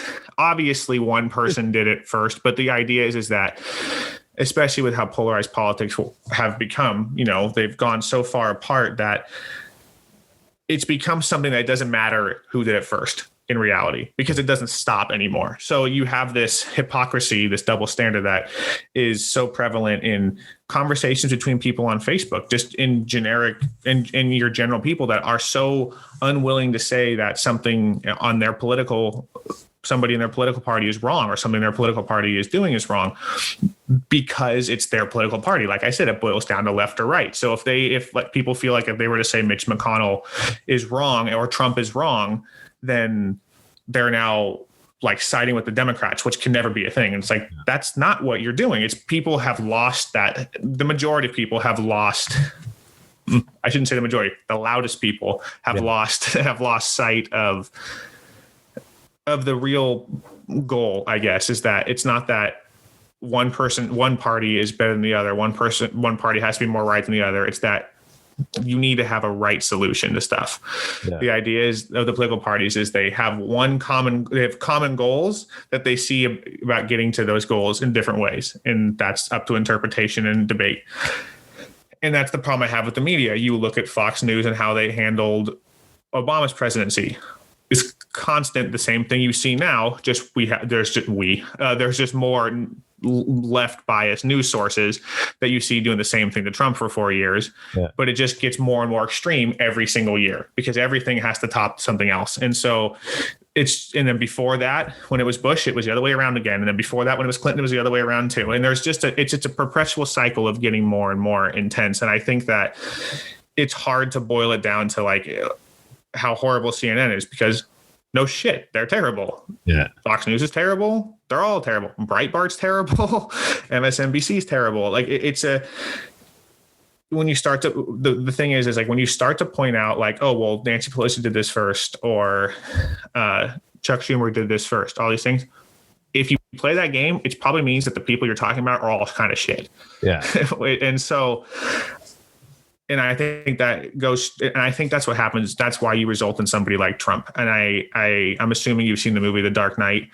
Yeah. And there's a part where they're talking about like, why would they've crossed the line. Yeah. Bruce Wayne says, when they put the mob crossed line when they got the Joker, and Alfred says, he said, no, you pushed them to the point where they turned to something that they didn't fully understand. And I think that that's what you get when you have this perpetual cycle like this. You have two opposites. You have the cancel culture of the left and the radical left, more radical left, the Antifa left. Which and then I would just like to point out what fucking pisses me off in the comparison of the BLM versus the Capitol protest. No one's talking about Antifa anymore. And I'm like, the fuck? They still basically run Portland. Mm-hmm. If you want to talk insurrection, you motherfuckers. Anyways, go on. No, you're 100% right. And I have my issues with them too. Bunch of pussies. But they excuse my French. You have that group on the left, and then you have like, Trump and the alt-right group, not saying Trump is alt-right, but Trump and the alt-right group as well. You get the loudest voices, as I was saying, and you get these opposites that show up, and they're strong opposites, not central opposites. They are strong opposites that oppose each other, and it just ends up being a forever brawl when you turn to something you don't fully understand. And then as a result, because things boil down to left or right, I would argue, then you just continue the cycle of further polarization, because that's what people feel has to be the be all end all is left or right. And you have moderate people like myself, like you, who, by the way, by Canadian standards, I'm not a moderate. Well, in American standards, actually in American standards, you're probably right now too. To be fair, people will probably consider me, and I don't even consider myself remotely right. I'm more like I'm fiscally right. Yeah, I'm more like Dave Rubin, except I'm straight. So I'm successful, but yeah, God, I wish I wasn't, but yeah, but and so I look at the way that, like, I call ourselves moderate, right? But people wouldn't call us moderate for just for disagreeing on one thing about, like, the BLM movement. And people would accuse me and you of being, or you and I of being right, farther right. And that's not the case. It's because I also think that the Capitol protests were bullshit. I think any protest and rioting that results in destruction like that and loss of human life over something you don't fully understand is bullshit. Yeah. Now I thought, because, obviously American politics controls all, right? Because one of the things saying, people don't understand how everyone's other countries work now. There's a lot of problems with the American system. It's like you guys are just doing things in the most fucked up way possible. Like, I was talking to Asher about, like, the mail-in voting system, and as a Canadian, I'm like, I don't understand the issue with the voter ID thing. Like, in Canada, you have to have ID. And our advanced polling is no more than like 10 days before to avoid all, like, it's just, there's nothing wrong with mail-in voting. There's a problem with the way Americans do it. Like, people who say there isn't a problem, fuck you. You don't know what you're talking about. Because if you look at any other fucking country that does it, there's IDs. So I have an answer for you as to why, or at least some evidence that I would say is the larger reason. And there's two sides of that coin. There's the side of people on the left. Again, when I refer to left and right, I'm just going to just go farther, like the outside 25% of each side. It's probably less. It's probably like 10%, honestly. It probably is, but just for the sake of when I say left or right, I don't mean like me in right, me left. Like, people in the middle. Exactly. But so when you have people on the left that would say it's a form of voter suppression because you're trying to, they make it a racist issue because it's race-based, and they'll say it's race-based with little to no evidence, when in reality it comes down to it's citizenship-based, right to vote-based. But then you'll have people on the right that are saying, like, what's wrong? Like what you're saying, what's the reason? There's no issue with doing that. Other countries do that because that's how it should be done.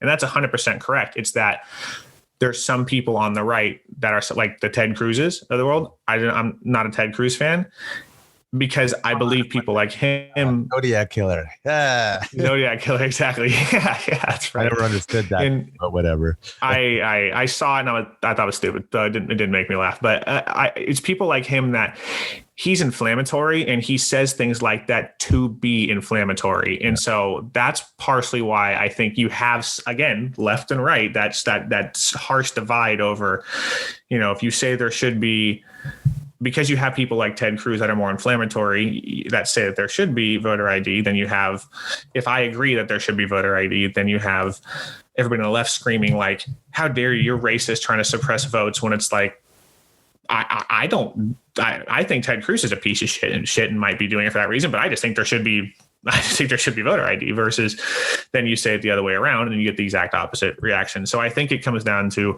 who are the people that are the ones that are instigating a lot of these statements, like voter ID, like Ted Cruz, Rubio, et cetera. There's Trump is another example. I don't think Trump gives a shit.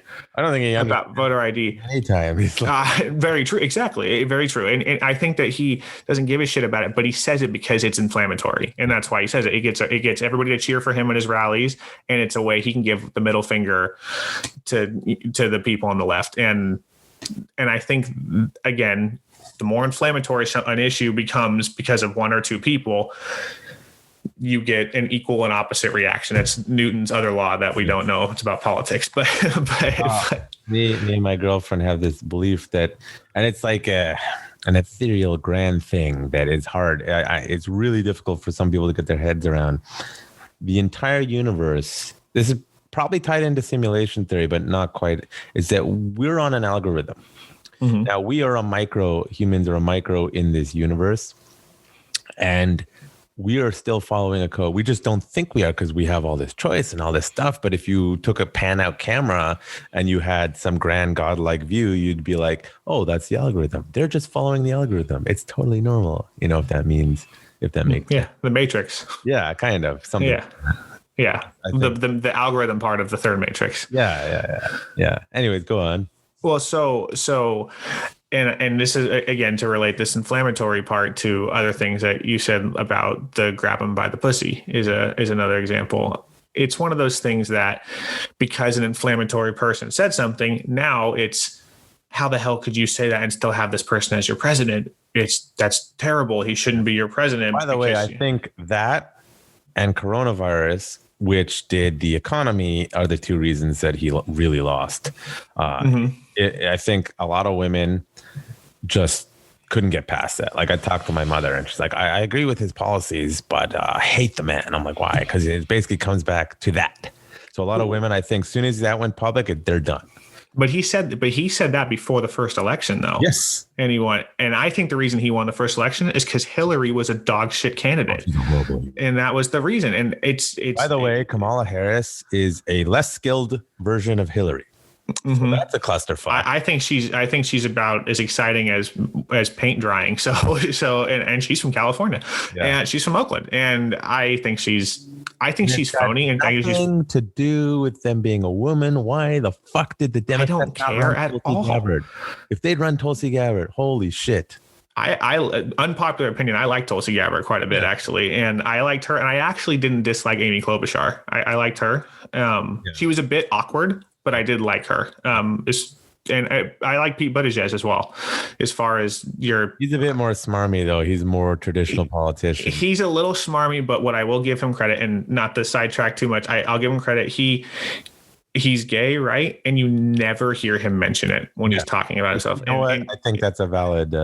And you know who mentions every chance they get that they are some kind of minority? Is Kamala Harris. Yeah. Every fucking time she gets a chance to speak, she talks about her as a child when she got to ride on those buses. And I don't know if it was that. She ripped off a Martin Luther King Jr. speech, and his daughter is fucking furious at her. Like, I remember reading about that. She's plagiarizing shit just like Joe Biden. See, I actually like Joe as far as a moderate person. I think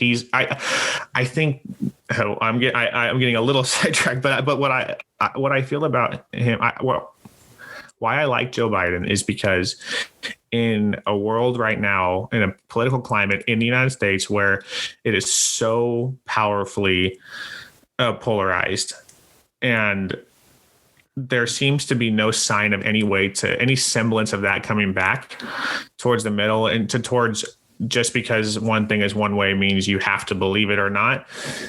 I think that he's old and he's old school, and I know that he bumbles and stumbles his way through stuff, but I do believe that he is someone who is not, I don't believe he's a corrupt person for why he does stuff. I do honestly believe he's a good person who I believe he's fairly moderate, and he recognizes that you do need to have some kind of views on both sides to be truly successful. If the first thing he does is pardon his son, he's corrupt as fuck. He's not going to pardon his son. I hope not. I don't think he would. I really don't think he would. I could be proven wrong, but if he did that, I really don't think he will. I think Democrats would jump at the opportunity to impeach him so they could have Kamala Harris. Well, that was the theory behind 14th Amendment. 25th. That they're setting. It's a bit conspiratorial. Is that they're setting precedents to Biden. I don't know how much validity there is to that, but I think there's a lot more that would have to.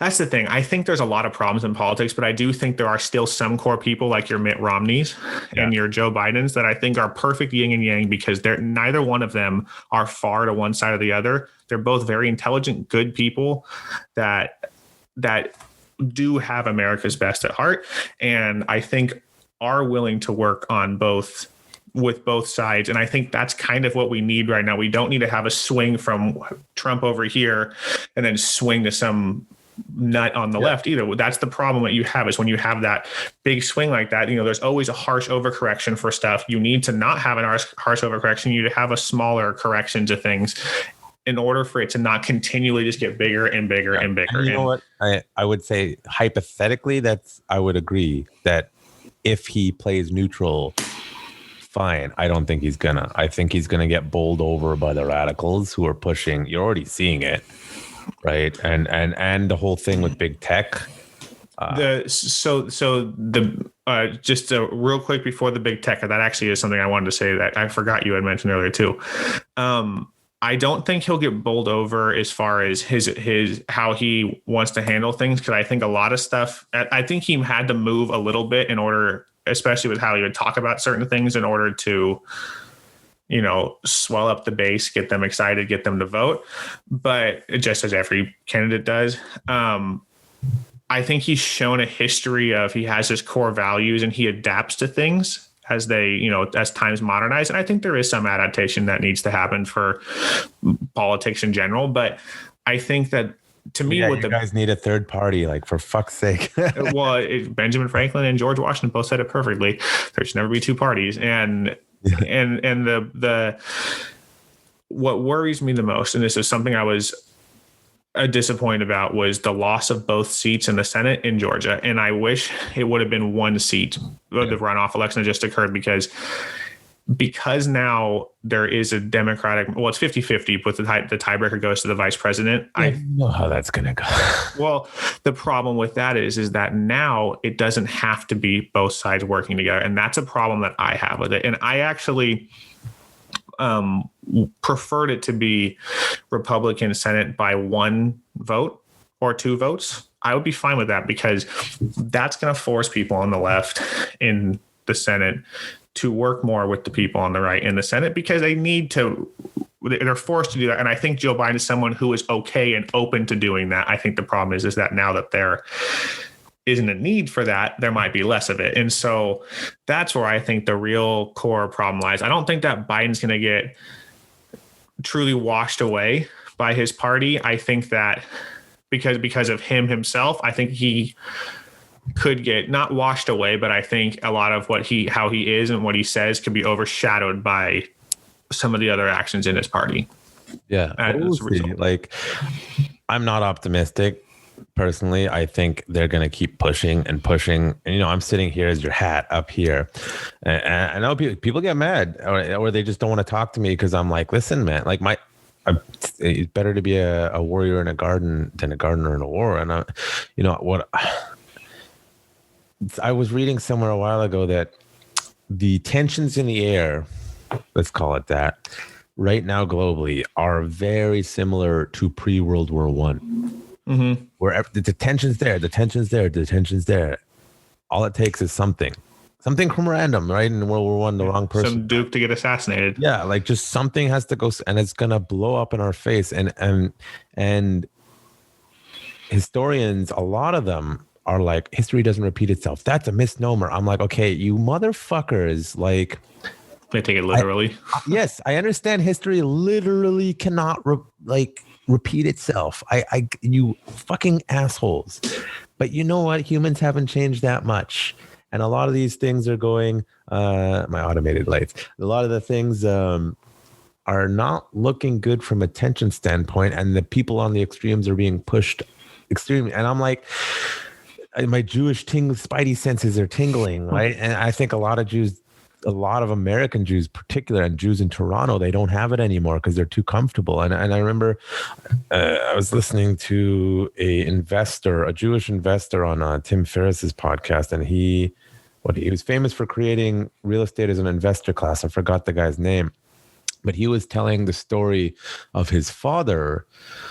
I think they're from Poland, and his father was like, the Nazis are coming, and they're like, no, you're paranoid, like, you know what you're talking about, and the Nazis are coming. And it's like, no, you don't. It's like, I'm gonna go check out, let's go east, let's took. So he looked, and it's like, yeah, I think I can get my family out. And he hopped on a train, and they got on the last train that was like 2 weeks before the Germans shut the border on them.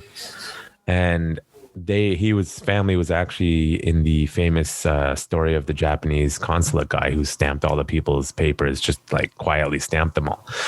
And it's like, I feel like a lot of Jews in North America who are like blindly pro-Democrat. I'm like, guys, what the extreme left is doing right now. Yes, I understand the Nazis on the right. I understand that.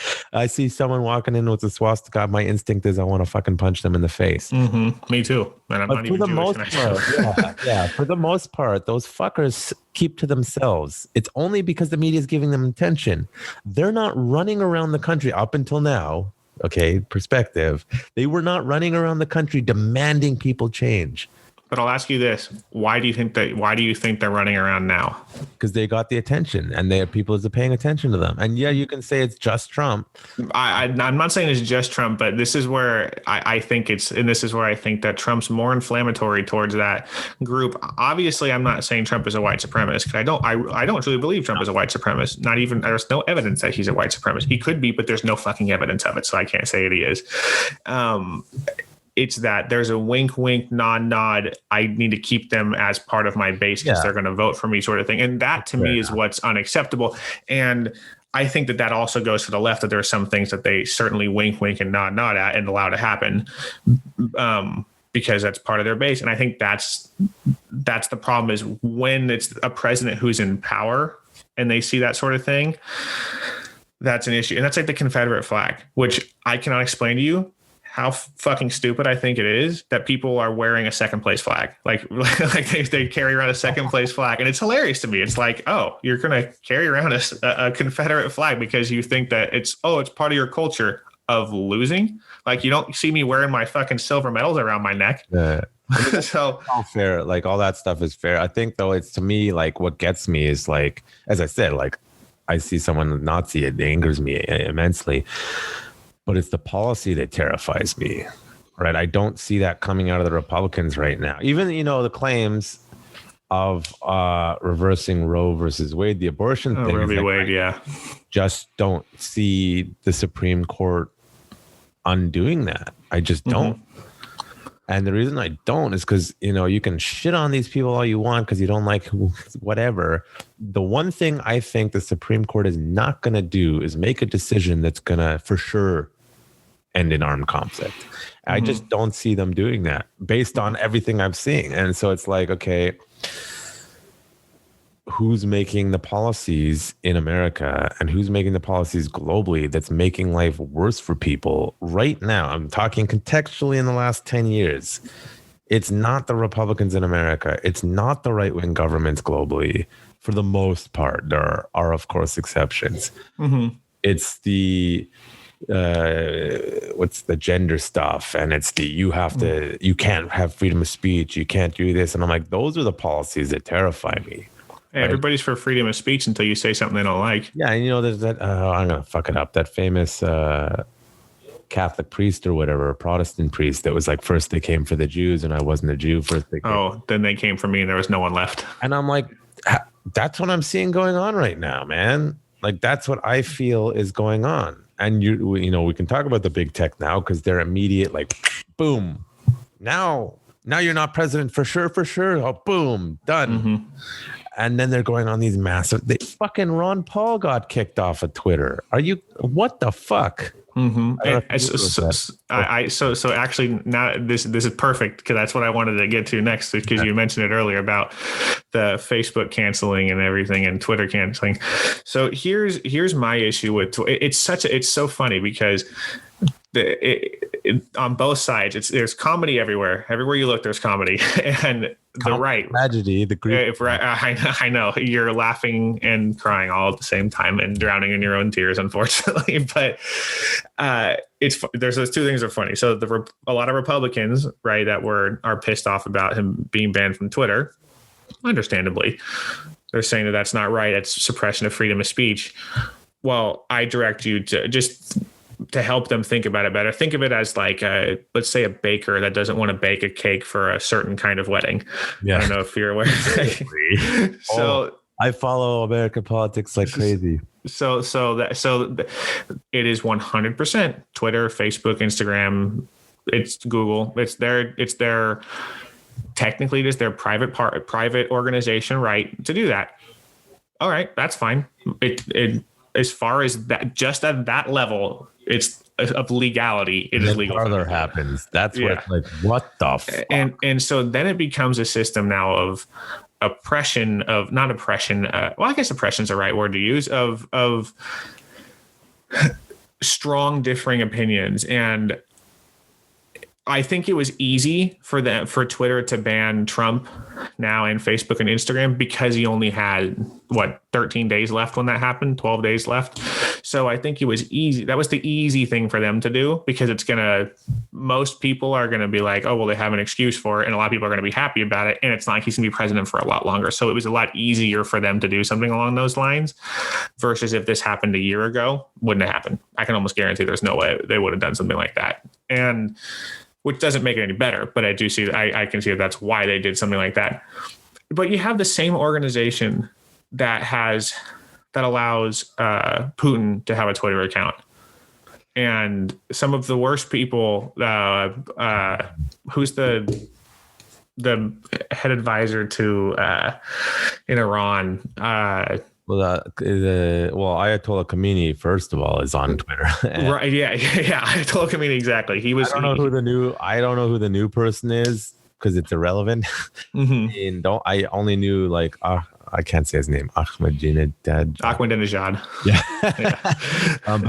But since him, they've kept tight wraps on whoever that leader is now. It's kind of irrelevant because I think he was overshadowing the Ayatollah and they didn't like it. Mm-hmm. Once he left, it's like I don't know who the people are because they're irrelevant now. They've made sure that they're irrelevant now. So, but it's just interesting how they leave these people who a lot of them are war criminals and horrible, horrible people in every sense of the word. I love them. Let's give them and yeah, right. And they give them a voice, right? And I think that there's the standard is just it's not there because you're more. I do feel like I have a couple friends that work for Facebook and have worked for them for a long time and love working for the company. Given your location, exactly right. You sneeze and you're going to sneeze on somebody that from around here, and then they're going to call you some anti-COVID person, but some anti-vaxxer or some bullshit like that. But they're very intelligent people. I went to college with one of them. We're good friends, and he's very smart, and he. A lot of it is that they think of it as a private company that can do what they want. And they don't think about it as a sense of it's not the police arresting you for saying bomb in an airport. Right. But allegedly you can say fire in a theater. You can say fire in a theater. You can't say bomb in an airport. Yeah. that's it's funny if people say fire in a crowded room. Funny because you can do that. What's that horror? Don Lemon, that fucking clown. Oh, Don Lemon. When he says, actually, I heard a quote. You can't say fire. It's like, oh my god, right? You're actually clearing something up for once. You fucking lying hack. And he said it to Cuomo, and Cuomo was a lawyer. Yeah, he even said he was like, you were a lawyer. You should know that. I'm like, if Don Lemon did that, people would watch. That was hilarious. I would take him seriously if he was like that all the time, but he's not. If he could stop looking like he's constantly baked out of his mind and talk like he's baked out of his mind, and have the intelligence of someone who's baked out of their mind. So I think that I think that these social media platforms have. I know that they're private organizations and it's not suppression of freedom of speech because they have their rights to allow certain things on there. They are so big and used as such a massive platform for communication that I would almost argue that there's a potential to see a change. To be fair, maybe not right now with with the political party that's in power, but there could be a change into how those social media companies are regulated because I would argue that there is a form of suppression of freedom of speech with how vast they are now. Yeah. Well, that's the thing. It's the pre all this shenanigans going on. That was actually something that the two parties agreed on. And in Europe, like they're cracking the fuck down on the social media companies. Especially if like England is cracking down like crazy. Because they don't give any freedoms to their own citizens, but they're worried that Facebook might invade people's privacy. That's a whole different fucking hypocrisy. But it's like the Democrats and the Republicans, for different reasons, agreed big tech has too much power. So the Republicans, because of the censorship issue which is going on, and the Democrats, really, I feel, is because they worried that the tech companies have too much power. Now, my jokes, people are getting mad at me for me. You played Cyberpunk at all? I haven't played it, but I've watched gameplay of it. Fucking, that's the goddamn future. Google is like going to be like Arasaka that just kicks people out of like, these, and they just sort of, the government's still kind of there, but not really. And I think in Cyberpunk, which I'm disappointed we don't have the technological advances that game does chronologically, but I think that might be a realistic version of the future where the corporate, and it's ironic that it's the left that's giving them the ability to do it right now, because they hate corporations, but these corporations are literally more powerful than anyone. And I think that was, at least until now, I'm not sure. I hope they still do it. We're going to pull the rug out from them, like the antitrust suit against Google. And that's a big suit too. Banning Parler actually gives more evidence to antitrust. But it's on Apple's end, though. That's the thing. Like Google isn't allowed on their search, but Amazon pulled their servers. I saw that. I didn't realize Amazon had like 75% of the servers used here. 50%. It's actually, someone broke it down. They're the largest percentage by a long shot, and then it was like IBM has like 17 or something, and then there's like 20 or 30% that's just random servers everywhere. But Amazon by far has the largest, and it's like, okay, so the antitrust suit was against Google and Facebook. Facebook is fucked because of the emails that had to do with its purchase of Instagram. For those who don't know, there was the email thread that got released basically saying we need to buy them because there'll be too much competition, which is absolutely antitrust in American law. And then now you have Amazon, who owns... So Rockefeller 101 is what that is. By the way, historically, when you break up companies, antitrust, they usually actually do it much better anyway, but that's because they just do subsidiary. We don't own it. Bullshit. But now you have Amazon, who owns most of the fucking like more than the majority of simple majority of the servers in the world, basically saying get the fuck off because blah blah blah blah blah. It's like, okay, we have a problem. There's too much power going on with these companies. So I think argument is valid that yes, they are private companies. It's kind of like Joe Rogan. I don't know if there's something shifting going on with Joe Rogan lately. He's having some guests on. He's had on before. They're begging him, Joe, you need to do something. And Joe still has the attitude that I'm just a guy, a comedian. Joe, you have so much power. You see how big his contract was with Spotify? Probably not worth enough, but that's a different story. 60 million, something like that. I don't million. How much was it? 100 million. It's was it that much? Yeah. Jeez. That's why you think Spotify is going to listen to its nut job staff who he's transphobic. It's like, I guarantee you he's got a fucking clause in there that says you censor me, I walk and keep the money. I guarantee you it's in there because Joe Rogan did not want to get censored. But it's the same thing as people are telling Rogan, and actually, hilariously, he had a guy on a very well-known scientist talking about COVID and other stuff a little while ago. And Joe Rogan brought up the point about why, and I'm pissed about this. Why are governments not talking about the link of vitamin D and surviving COVID? Why are governments not talking about general health and surviving COVID? And the guy was like, you're right, I'll do something about it. And within 2 weeks on the CDC website, all of a sudden the links to vitamin D buried, but they're there now. And so people have been complaining to Rogan, Rogan, use your platform for good. Start making change. And he's like, no, I don't know. And it's the same thing. Once you get too big, he is an example of he's got a lot of power. And good for him for being very hesitant to use it because that's how it should be. But he hasn't, it's almost like he hasn't fully settled in how much power he has. Arguably, he's got more power than all mainstream media combined in America.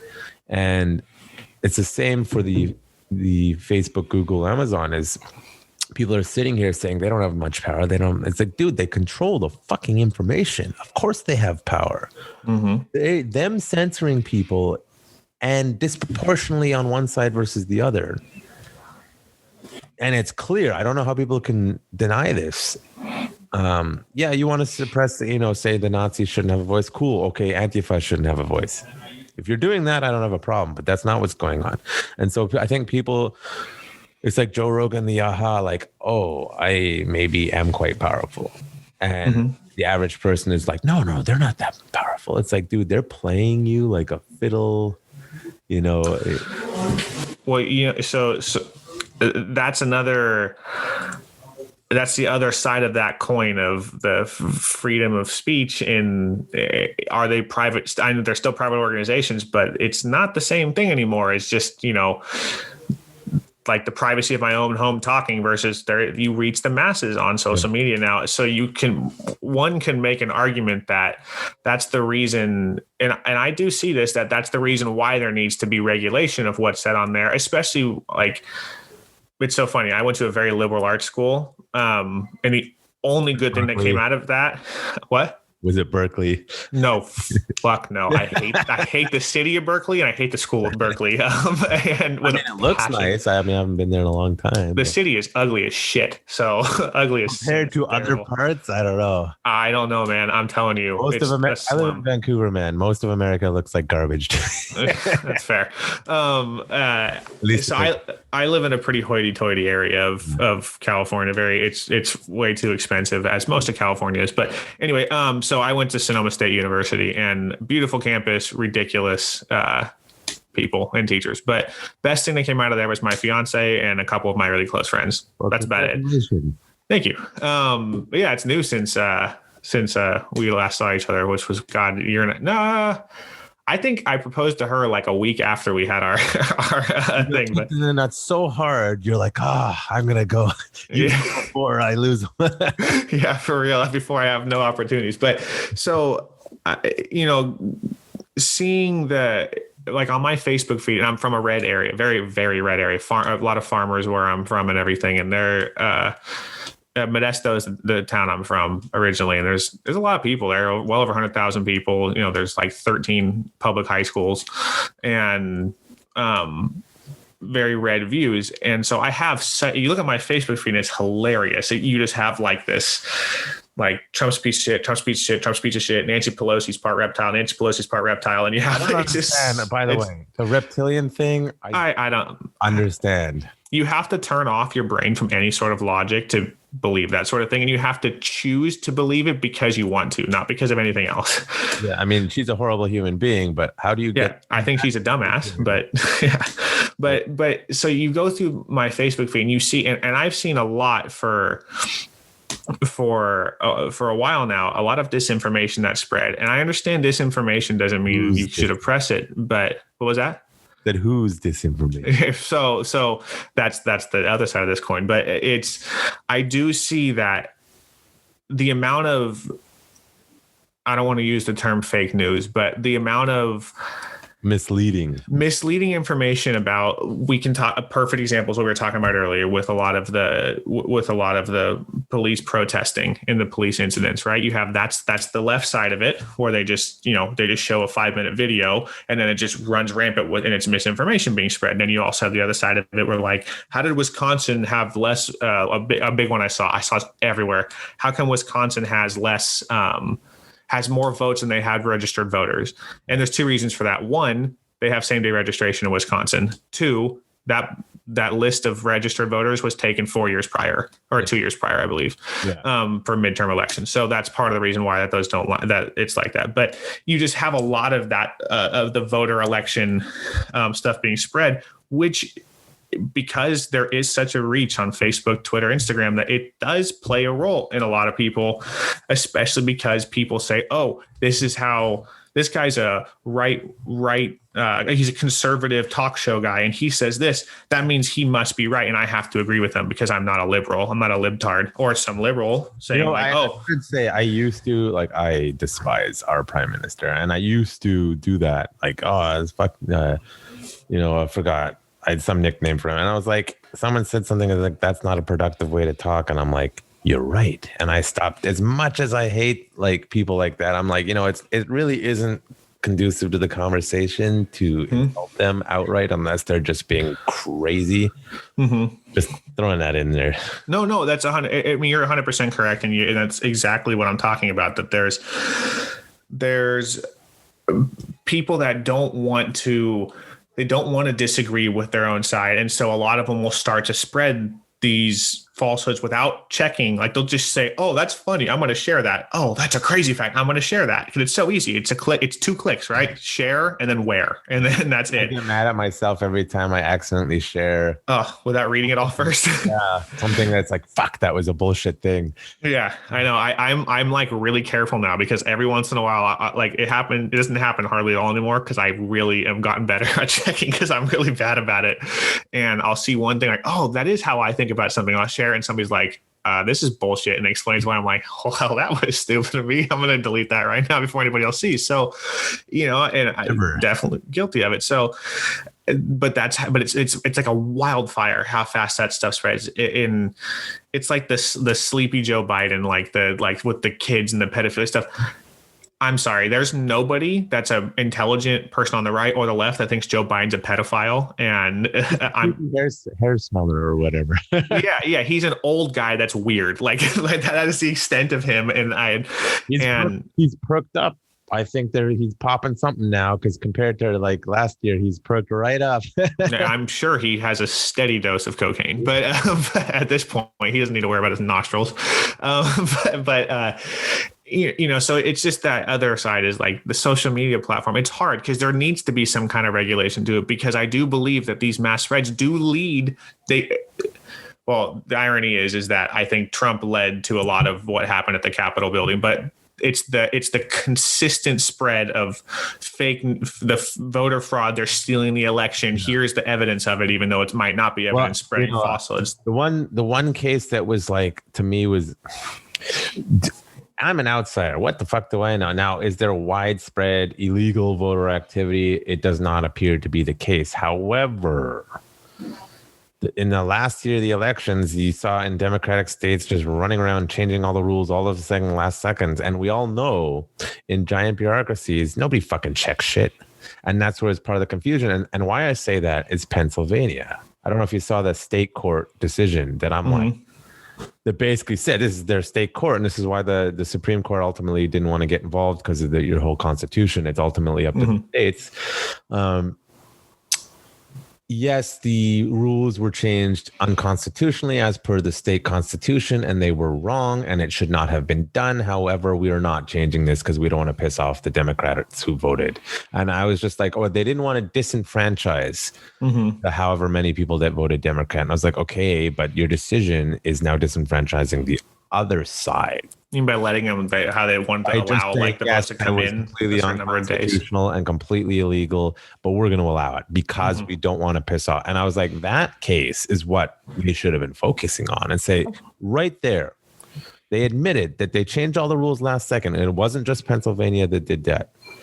I think America needs a new federal law that says states cannot change once the election candidates are starting, you cannot change the laws. You have to wait, because that's how the Democrats, I think, manipulate. All legal, except for that Pennsylvania case, which was, they decided it was illegal. So now you're antagonizing the other side, basically, because you're doing all this stuff behind the scenes, and it was orchestrated. It's not illegal. So you can't say, it's just like, I'm fairly confident to say like 99% that Hillary Clinton broke multiple laws. She was not charged for them because they said, no, we're not going to charge you. That does not mean she did not do the thing that was definitely illegal. And, that's a hard thing for people to understand. It's like Hell's Angels. Well, in a lot of places, they're considered a legal business entity. Oh, fuck off. We all know what they are, okay? And they're a lot better than they used to be. But are you kidding me? Right. So it's the difference between legal versus moral and ethical. And I find people play with the people who are manipulating things. They play with that. It's totally legal, or it's totally this. And it's like, okay, but it's still wrong. Yeah, but you can't charge. I'm not a criminal. You're still a piece of shit for doing that. Right. And okay, so Joe Biden won the election legally. However, there was definitely shenanigans. And Trump hired the worst fucking lawyers on the planet. Like, Rudy Giuliani's a dumbass. I think he's lost his mind. Now, I'm not a lawyer. If I was a lawyer, I would say if they had gone after him for the first impeachment thing, which factually was a bogus thing, it just was, and people still think it's not. They're still pushing the Russia thing. I'm like, fuck off, you lying sacks. But if I was a lawyer, and they went after him for obstruction of justice, I'm going to say entrapment. Because that whole thing was based on nonsense. And he's an inflammatory person, and he's going to say stupid shit. That's entrapment. Now, I will say that's not an excuse. No, of course. What I will say. I'm just saying he had shitty lawyers, and that would have been my defense. That's fair too. This impeachment, though, there is some grounds to a little bit more grounds to go after it. The reason why I think it won't hold up is because what are you guys doing? He's going to be out. So stop. The Senate's not even going to reconvene beforehand anyway, so it doesn't matter. But anyways, go on. Well, my fiance is a lawyer, actually, fun fact. And she's like, I don't even want to touch this stuff. Like, and that's 100% probably the best way to do is just not even touch it. But, what were you saying right before that last part? You were saying Pennsylvania thing. Yes. Sorry, that's what it was. So the others, to play like the opposite side of it, though, there's a lot of states that are red states. Texas, which barely was red this year. Austin from California. Well, yeah, exactly. Austin's the San Francisco of Texas, and Houston is pretty much too. But Houston's actually a nice city from what I hear, but I hate Texas. I'll never move there. What was that? I missed what you just said. Houston is the San Francisco of Texas too. And I hear it's pretty nice. I hate Texas. I'll never go to Texas, but I hear it's nice. I am a total spoiled, snobby California kid who loves this state. Except the people in it. So I love the ocean. I love the roads. I'm a car nut, and I love driving. So that's like the best place in the world to drive is California when there's no traffic, which is all the time. But so in Texas, their wonderful governor, whose name is escaping me right now. Is that the last governor? It was the last one. I'm terrible on names, though. I always forget, and they all run together after a while. But anyway, they're in a lot of the cities there. They only have a couple voter drop-off locations. Yeah. And specifically only had like 2 in one area. And in a place of like 7 million people, only had 2. And to me, that's the same idea. It's legal. So technically you're not doing anything wrong, but you're intentionally making it harder because. Yeah, I have I heard that and like, it was a southern state, so not Texas, how there was only one place in the whole state. Alabama. There was one in Alabama. They knew that the black people didn't have cars at the time or something, and then that's why it was racist. And I'm like, well, I mean, I guess you could make an argument to that, or it's just shitty policy. Like, why you don't need to bring the race in. You can just say this is an absurdity of application of the policy and it's not realistic. I'd say it goes beyond race, not beyond racism. I say, at least in nowadays application, I don't think it's an element of racism. I believe it's an element of you're trying to finagle the system a little bit to wiggle in your direction. And it's technically legal. It might make somebody a piece of shit, but the reason is because of the way look at how the count worked, right? A lot of places, they started off Democratic just for a little bit, and then it was all Republican. And then it was just slowly the Democrats caught up in those states, Pennsylvania, Georgia, Arizona, Nevada. And they counted the mail-in ballots afterwards, unlike most states that did it at the start or something. Exactly.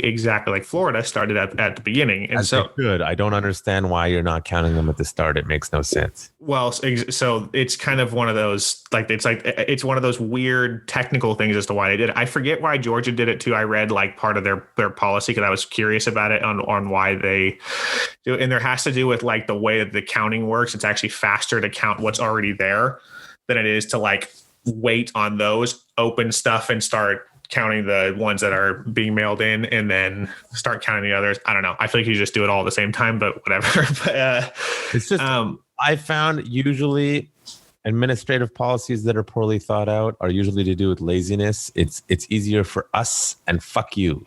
It's harder for us to change it, so we don't want to do that. And so I think that's why like you have less. You had less places to drop it off because people didn't want to drop it off or I'm sorry, the Democrats are going to drop off their ballots way more than Republicans are. So if you have less, make it harder, less people are going to do it, is the theory behind it. Yeah. And again, it is legal. It's kind of snaky, but it is legal. This year was a weird year for, and again, I know there's a lot of 2020 was a weird year. Right. Yeah, I know. Right. Dude, our tax deadline is in 2 days. It's supposed to be in fucking October. Yeah. So it's been a year-long tax year for us. It's miserable. But the 2020 was a weird year for the election in many different aspects. And I do think that COVID did play a role. And the science aside and the politics even more so, aside from COVID, I do think that this was a year that, and Trump aside as well, because I think there was a lot of issues with the election because of some of his rhetoric and what he would say and encourage people to do and so on. But I think that the idea of making it more difficult, that's the reason why Pennsylvania got away with what they did, is because of the year. And so that wouldn't have worked 4 years ago. No one's paying attention. And so, well, and not even that, it's that they're going to let it happen because it's like, well, it is a weird year that people needed more time, and which I don't agree with, but it's this year where there is a reason why there's more mail-in ballots, and understandably why there was a record number of mail-in ballots, and it wasn't because dead people were voting. That happens like 10 people a year or an election cycle. I'm exaggerating, I'm exaggerating it for the sake of it. The question always was it enough to affect the election? And the answer is no. Now, not even close. Happening? No, it should not. But, no. Just because somebody didn't die from getting stabbed doesn't mean that it should make stabbing legal. But it's, to me, shitting on American systems is like that just doesn't happen in other countries. It just doesn't. I mean, well, and to a much lesser degree if it does, you know.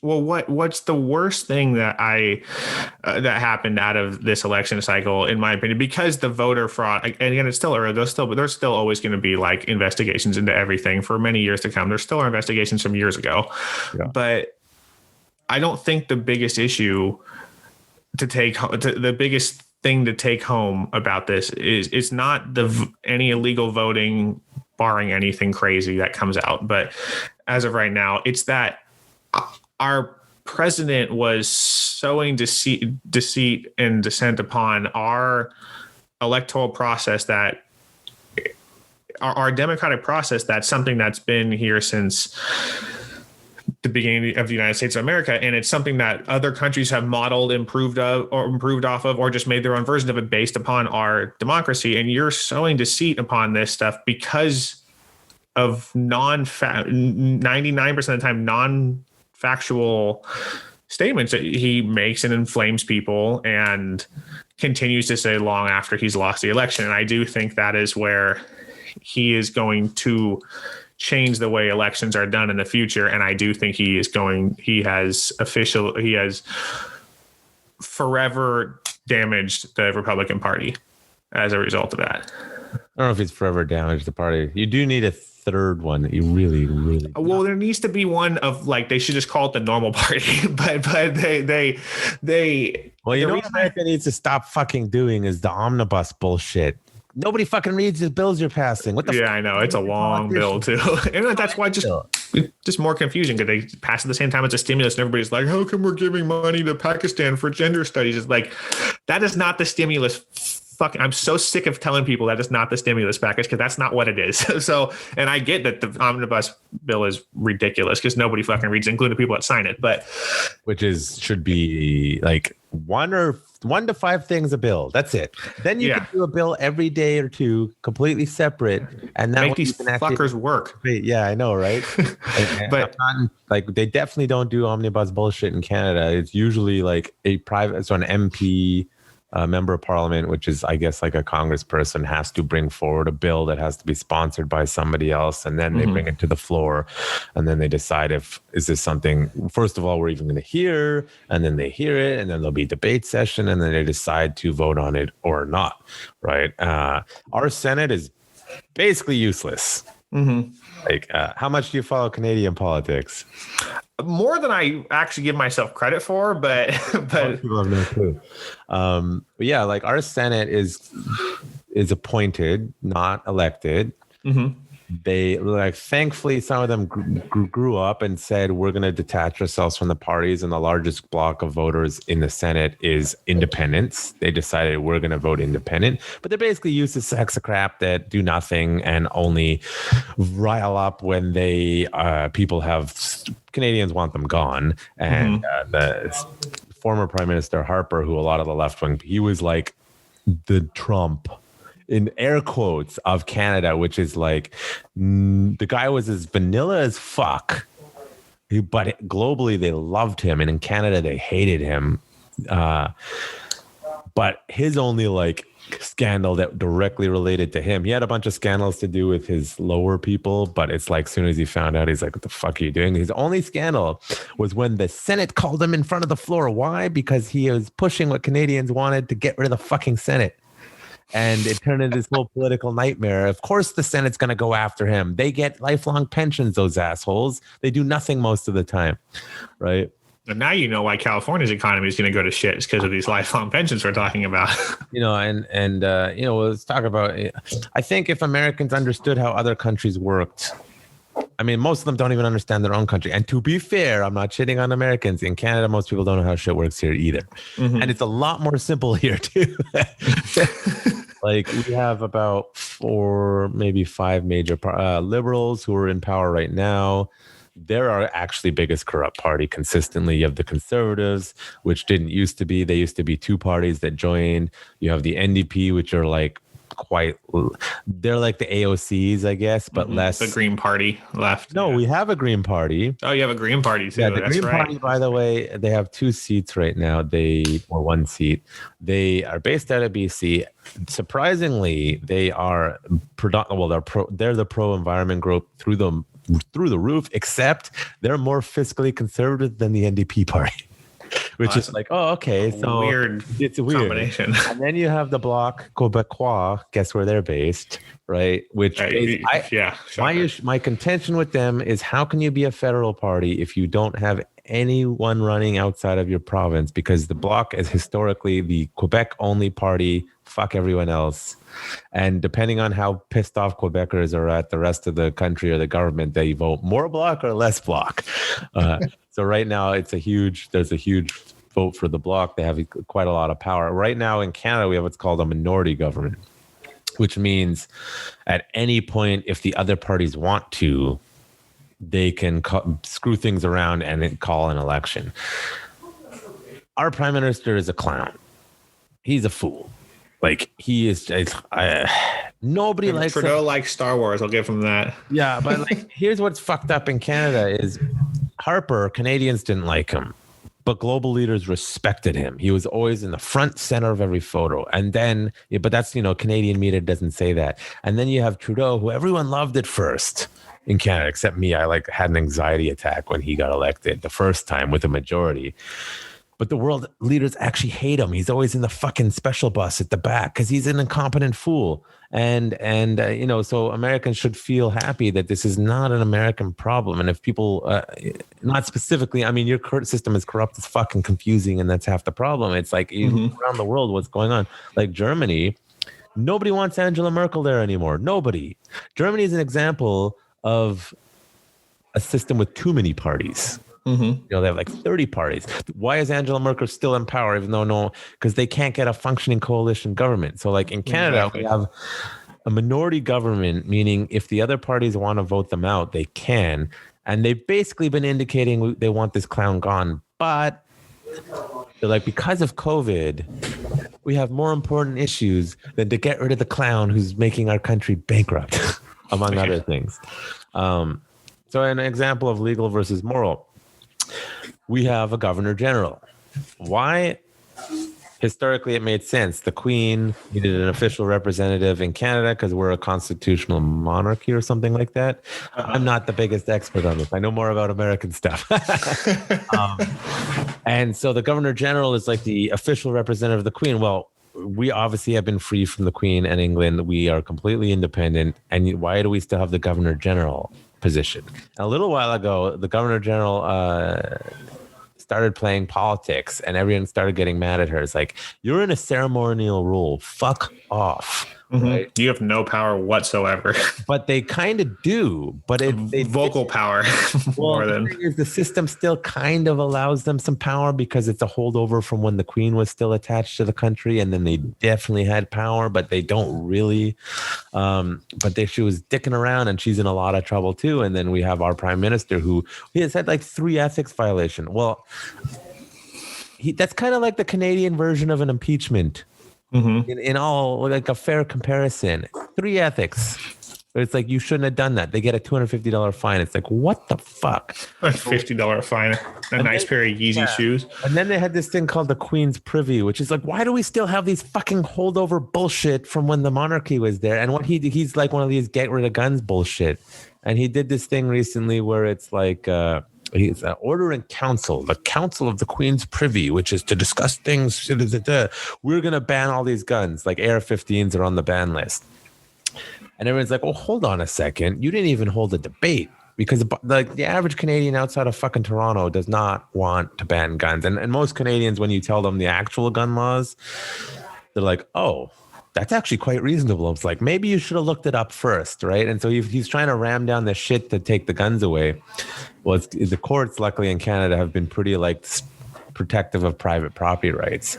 So now we got this whole battle of like, he's overstepping his power using archaic system methods that don't belong there anymore, but no one's willing to get rid of them. Because like when Harper tried to get rid of the Senate, they fucking, no, how dare you? You're corrupt. It's like, no, the Canadians don't want the Senate anymore. Like, why are you guys resisting? Obviously, they want their pensions. They want their pensions. And if you wanted to get rid of them, as much as it sucks for the taxpayer, maybe say, we're getting rid of the Senate, no more. You guys keep your pensions, fuck off.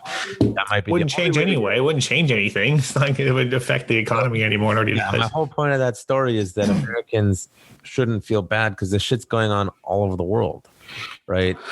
I have a comment on that after you're done. Yeah, keep going. My thing is like England right now is literally 1984. I think America is going Hunger Games with the centralization of power in the cities, particularly Washington, D.C., and anyone outside the cities can go fuck itself. And I like other people have made this joke, and it's like, what the fuck, man? Like, settle down, learn a thing or two, and grow up. No, I mean it's a lack of diverse experience that I think is what leads to that. Like you said, it's the cities that control most of America. That's where the population lies, and generally cities tend to be more Democratic than Republican. And the irony is most of the cities have a lot of shitty problems. They have usually the most highest crime. They also have horrendous wage gap difference, poverty line in San Francisco. If you make under $100,000 a year, American dollars a year, 100 fucking grand, you are below the poverty line in San Francisco. That's going to go down, to be fair now. But so it's interesting, like, when you say that, we don't feel too bad that everybody in the world, every country in the world is having problems, or a lot of the countries in the world have problems. And it's very true that it's easy to get like wrapped up on our politics from outside perspectives, to be looking in at us. And there is an embarrassment factor that I experience sometimes, because I'm proud of my country. I'm proud to, I don't mean to be like cliche, I'm proud to be an American, right? I'm proud of, not that I look down upon somebody else because they're not. I'm just proud of my country. You're a proud boy. Yeah, right. I know, right? No, I've punched a proud boy in the fucking face before when he came into my bar and said something racist. Like, that's fine. You say something racist, I'm gonna knock your teeth in. But definitely don't take my self-defense class. It's usually more aggression-based. I tell people that all the time. It's like, I am a naturally aggressive person, and people find it very off-putting, particularly in British Columbia, which is very laid back and peaceful. So I'm always like, listen, I play the crazy card. I get out of a lot of fights with people that could probably kill me because I play the crazy card. Do not play the crazy card if you cannot back it up, and you have to be willing to go. You cannot make it believable. If you got to play the talk it out, because for me, I have issues. Surprise. And I have trouble keeping calm in the moment, but I'm not a violent person, but it fucking terrifies people. And so it works for me. But for most people, don't get in fights, avoid it. So I know what you're talking about. I'm probably a calmer person than me, though. Well, I feel like I'm I'm a very level-headed person, but I also I'm a little bit fiery sometimes, probably too much of my own good. I'm pretty good at talking, and I'm pretty quick with my words, so I prefer to mock people more so than like taunt somebody. Like I'll just like, ask them a question that makes them now look stupid when they try to answer it or something along those lines, especially when I hear I used to be a bartender, right? For years I was when I was in college, and I got good at that because you hear some blowhard talking at the bar bullshitting about something, and I just, ask him a little question that is going to make him look stupid, not because he's not going to be able to answer it or something. And so that's how I got in a lot of fights. People want to pick on fights with me when I do that, which I understand. I probably want to punch me too. But anyway, so, being American, like I'm proud of my country, but there's a lot of things going on that are embarrass me because like when I talk to someone like you, obviously, you know me more than most people in other countries. Any random people in other countries know me because they don't know who the fuck I am at all. Right. So they say you're American, right? You get two things. Like I said, boils down to two things. They think, oh, are you like a nut right winger that supports Trump kind of person that like are racist? It's one thing you'll get, or you'll get like, oh, are you for like an oppressive government? Like, are you for no, not 1984, but are you for Hunger Games type mentality? So there's the very polarizing outlooks, and when it's neither, and there is that element of like Trump to me is an embarrassing figure to have as our president. He really is. However, so is Nancy Pelosi. So I don't want either of them. Her face is melting, by the way. Yeah, it is. I know she needs more injections, but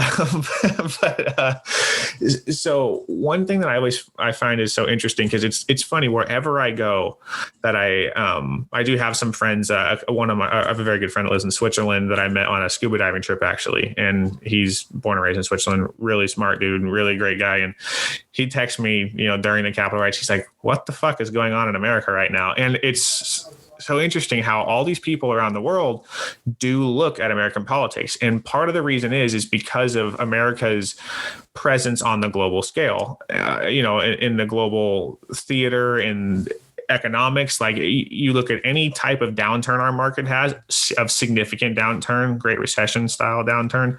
For now, China's gaining grounds because of all your fucking bullshit. Well, China's gaining grounds, but there is a limit to that because China, a lot of their wealth is based, everything is based upon the American dollar. It's all rated against the American dollar, but a lot of China's wealth is also based upon the American strength of our economy because, well, they own half of it, and because there's...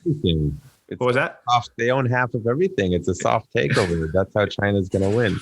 But it's how China wins, but it's also how China remains reliant. And that's the caveat of that, is that when you have, it's beneficial to them, but it doesn't mean that they are going to eventually hold all the cards, because when ours goes down, you look at the recession as an example, which feels like it was decades ago and it was only 12 years ago. And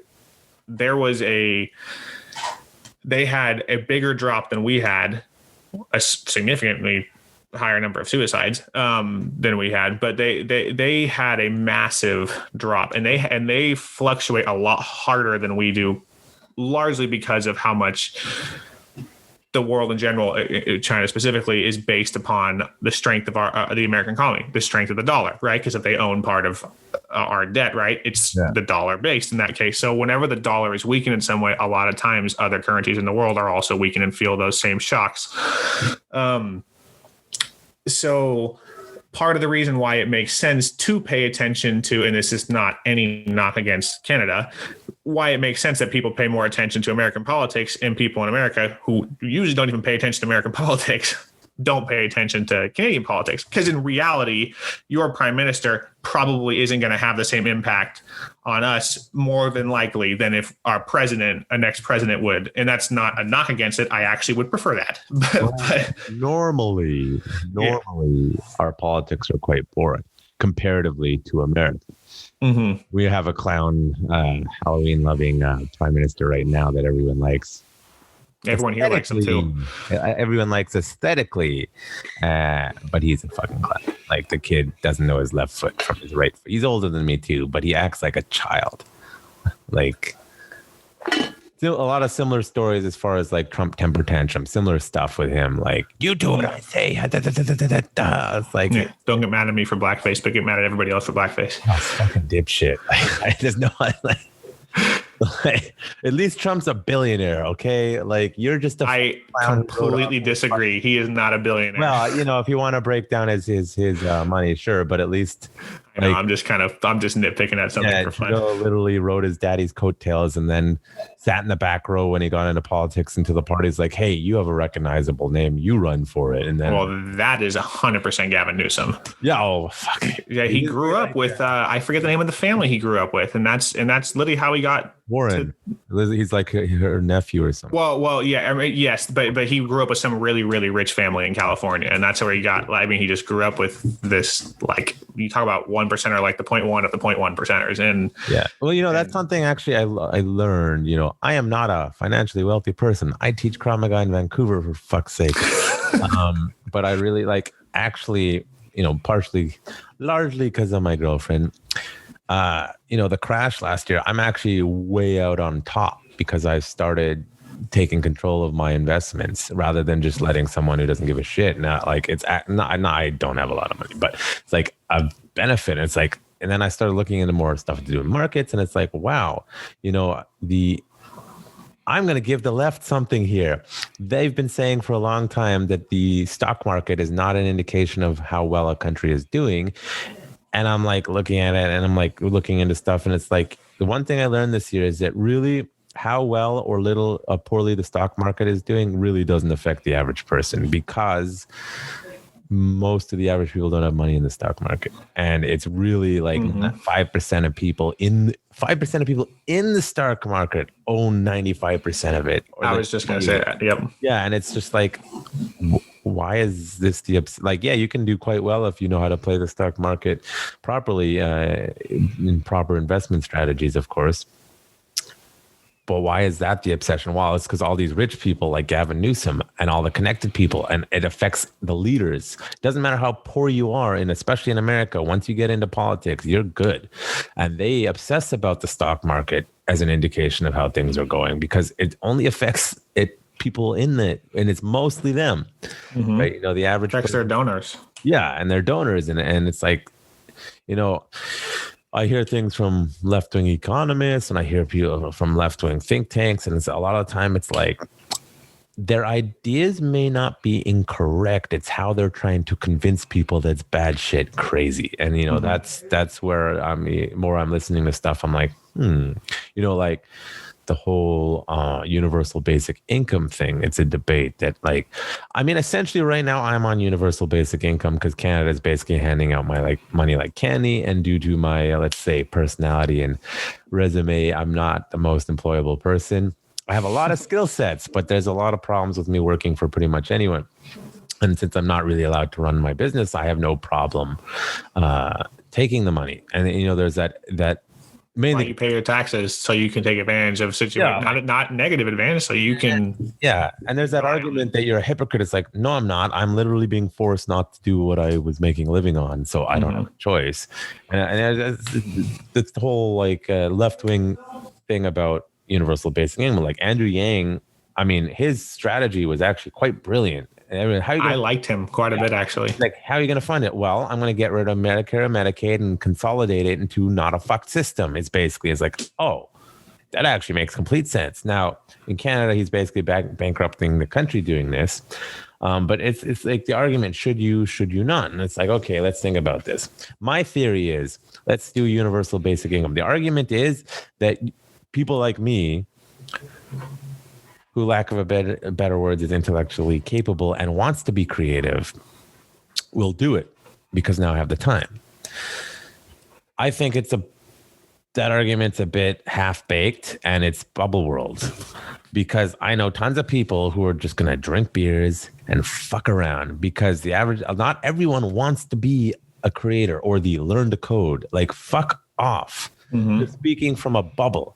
I think if you introduce universal basic income, you will see, instead of having 20% of people who are capable producing stuff, you will have maybe 30% of people now who are capable producing stuff. But instead of having 10 or 20% of moochers doing nothing, you're now going to have 20, 30% of moochers doing nothing. And I think what you're actually going to see is, I think it will be a net positive for humanity because you will increase your creative output from those who can, but it will probably get rid of the middle class, and you're just going to see those who are just not capable human beings. I'm sorry. I don't care if you think it's mean. There's just people who aren't capable and people who are. Not, you don't have to treat people poorly. That's not what I'm saying. It's just, so it's that truth. It's like, hey man, if you want to jerk off and drink beer, it's cool as long as you're not destroying other people's property. I don't care.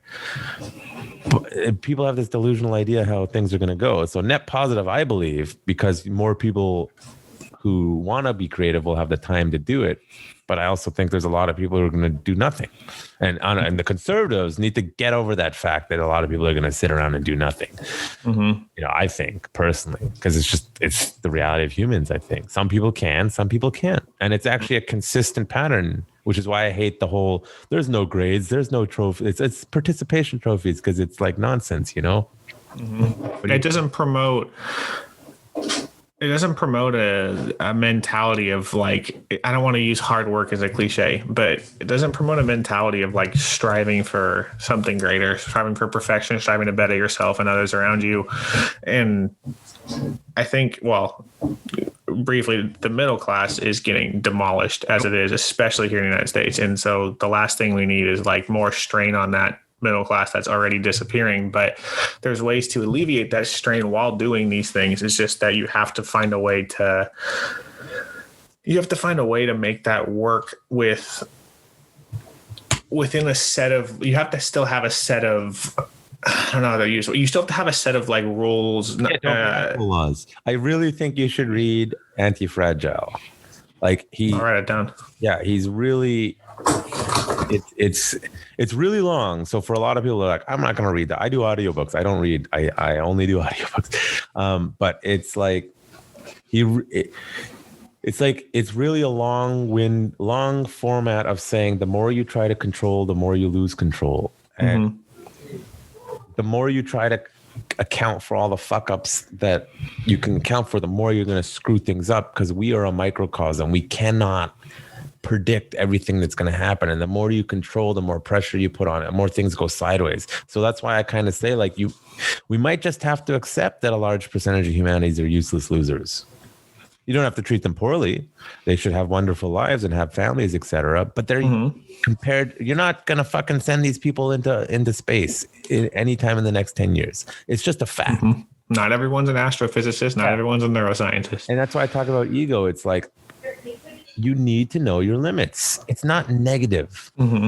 You can actually have a better life if you're like, oh, it's like Forrest Gump, fictional character, but he did really well for himself because he didn't let the fact that he's not smart stop him. But he acknowledged it, right? And I think everyone's trying to control everything so much that this is why things are going sideways. Good. Yeah, no, that book really, I think, nails that point. People just got to let go a little bit. Well, it's a very negative thing that I want to say, and it's not actually negative, but people take it that way. And I understand why people take it that way because there's a connotation. But if everybody is a genius and wealthy and a doctor, then who the fuck's going to clean the floors? Yeah. And that's didn't you know? Yeah, right. It's a very negative way of putting things because it seems like it's like, oh, well, you're just calling people below you. I'm not. Literally, I couldn't do some of those jobs because it's not something I can make myself get up and do every day. Yeah. And there's an element. Like I can do manual labor, but my body will break down after a couple weeks of it. It's like, it just doesn't work for me. Yeah, I'll work my ass off. I banged apart a 17,000 pound slab of concrete in my backyard with a sledgehammer because I was too cheap to rent a jackhammer. Like, I'm not afraid of, and I will never do it again next time I'm renting a jackhammer. I'm not afraid of. I'm not afraid of the work. It's just that there's jobs that have to be done. There's roads that have to be made. There's things that need to be built. Like that is, there's factories that have to be worked in, and that's just how it works. I hate the learn to code thing. It's like you were ironically, I'm pretty sure it's the same guy who wrote that book that originally came up with it, but I'm just like, it's such a naive view of humanity. And it's like there is this huge push, particular by the tech companies, to replace a lot of jobs with robots. And their idea is more people will be creative, hence the whole universal income. And I'm just like, I disagree completely. What average people are like, dude. Like, you're only around intellectuals. You're going to have an angry group of people with no purpose and nothing to do. They're going to start blowing shit up and smashing shit. Okay. And unless you go full Hitler, what are you going to do with these people? And it's like, I've never heard a good answer of what to do. That's why I say you got to just chill. And if people want to work these jobs, let them work them jobs. People don't want to work these jobs. They don't want to. If people are happy doing that, let them. You don't need to replace everyone with robots. If it works, it works. If it doesn't, it doesn't. But everyone's so sure, like, this is how the future's going. It's like, well, not if you piss enough people off and they say hell no and tear it all down. Like, then we just go back, reset again. And then it's just a vicious cycle on and on and on. Yeah. Until we run out of trees and run out of water, and then it's less of a cycle. Now, because we're coming up on 3 hours, so probably got to cut it off soon. But because all this stuff, obviously, me and you love talking about this stuff, and me and you love the martial arts. Now, I get shit for talking about this stuff, even remotely, and I asked Asher about it too. And I know, like, Amit hates it. It's like, to me, self-defense is not just physical. And I know people come in to my school thinking they're just going to learn one thing. They're like, what the fuck is this guy talking about other shit? And it's like, because I want you to understand self-defense is not just physical. You need to know what's going on around you politically. Maybe you need to be the Jew who takes his family, gets on the train and fucks off. If you don't know what's going on around, and that's my perspective. And I get a lot of shit for taking this approach. So weird because that seems pretty basic to me. I mean, that seems like that would make sense, but it's not. So, like, the intro I added to this podcast is, the warrior, the society that lets its, I'm gonna fuck it up. Let me look it up real quick. You'll hear it at the beginning. Well, here, I'll say one thing while you're finding it. So one thing that I value my athleticism as a huge part of my ability to be confident in my ability to protect myself and self-defense and, my martial arts training. But one of the most beneficial things I've ever done in my entire life was be a bartender. Yeah. Because I learned more about how to talk to people, how to read situations, how to engage certain climates than any other job I've ever had. And I've had several jobs and of varying degrees of interpersonal relations. And I think that learning that self-defense is more than just being able to fight somebody or fight somebody off or protect yourself physically, that it is recognizing certain things. Now, expand those to a bigger scale, like you're saying. And then you can take those same skill sets of learning situational awareness of what climate are you engaged in right now? What kind of climate do you see coming up in the future? Is it worth taking your family and leaving for somewhere else? Is it not? Is that an overreaction? That's a game you have to play with stuff. Of course. So the quote is, the society that separates its scholars from its warriors will have its thinking done by cowards, its fighting done by fools. And I'm like, that's what's going on. And I get so much resistance. Now, perhaps I didn't think about it, is that I was reading something. It's like people come in to do martial arts because they want to forget about everything else. And I'm like, I guess I never thought about it like that because they come in as an escape. But I'm like, it's a way of life. It's not an escape. And people have started treating martial arts like an escape because they want to forget about all this stuff. But I'm like, because Krav Maga is self-defense, it applies to all aspects of life. And if you take the lessons learned from it, you can apply it to other areas. I mean, take Sun Tzu's Art of War. So it's written like 1,000 years ago. They use it in business schools. They use it. The principles you learn in war and martial arts can translate elsewhere. But if you don't know critical thinking, you don't know the politics, you don't know the laws in your own country, you're not going to see shit coming when the train hits you, right? You just won't see it. I wish more people in the martial arts world would open up and intellectualize the martial arts a little bit more, because I think they're completely connected, right? What are your thoughts on that? I mean, obviously, we probably agree, but No, definitely, and I think that they actually can go hand in hand. I would say that because for me, like, one of the things I love about I love about exercise. Like I love running. Running is one of my favorite things to do just because I've done it since I was little. Like I just love going out for a run, but I love lifting, I love like getting my heart rate up to 165 and burning my ass up, on a hard workout, punching a heavy bag. Yeah.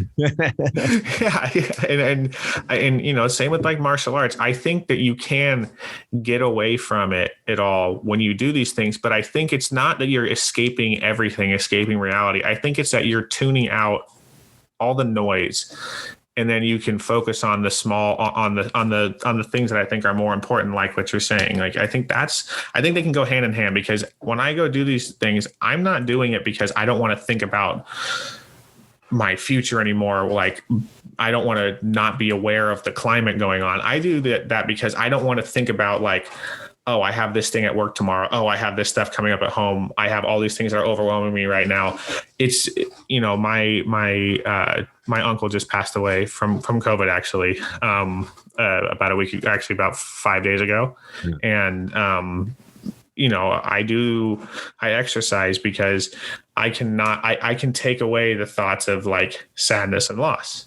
I can think about the good times. Right. And that to me is what the point of martial arts are, outside of the self-defense aspect, is you can get away from the sad, the noise, and you can focus on the things that are important and actually worth focusing on. Cause that's all you have room left in your brain for when you're really working your butt off for something.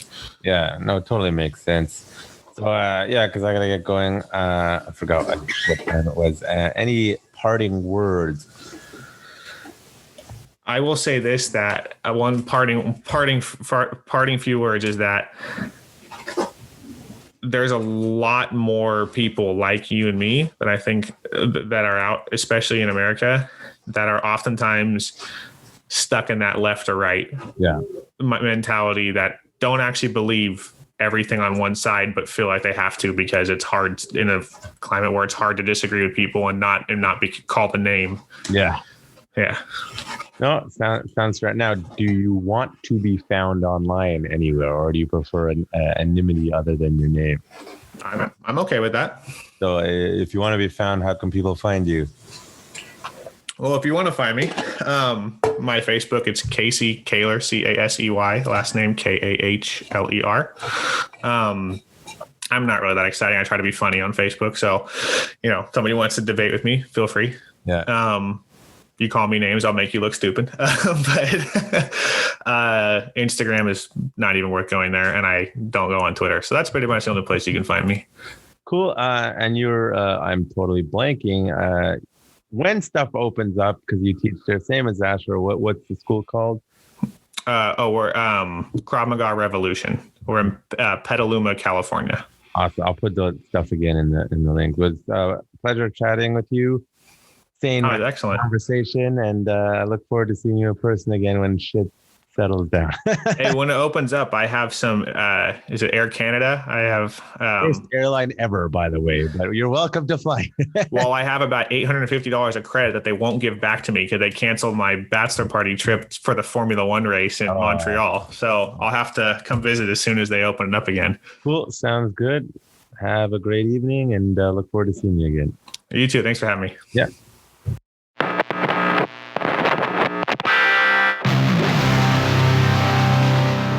Listening to The Warriors Day, brought to you by Urban Tactics Krav Maga, turning lambs into lions.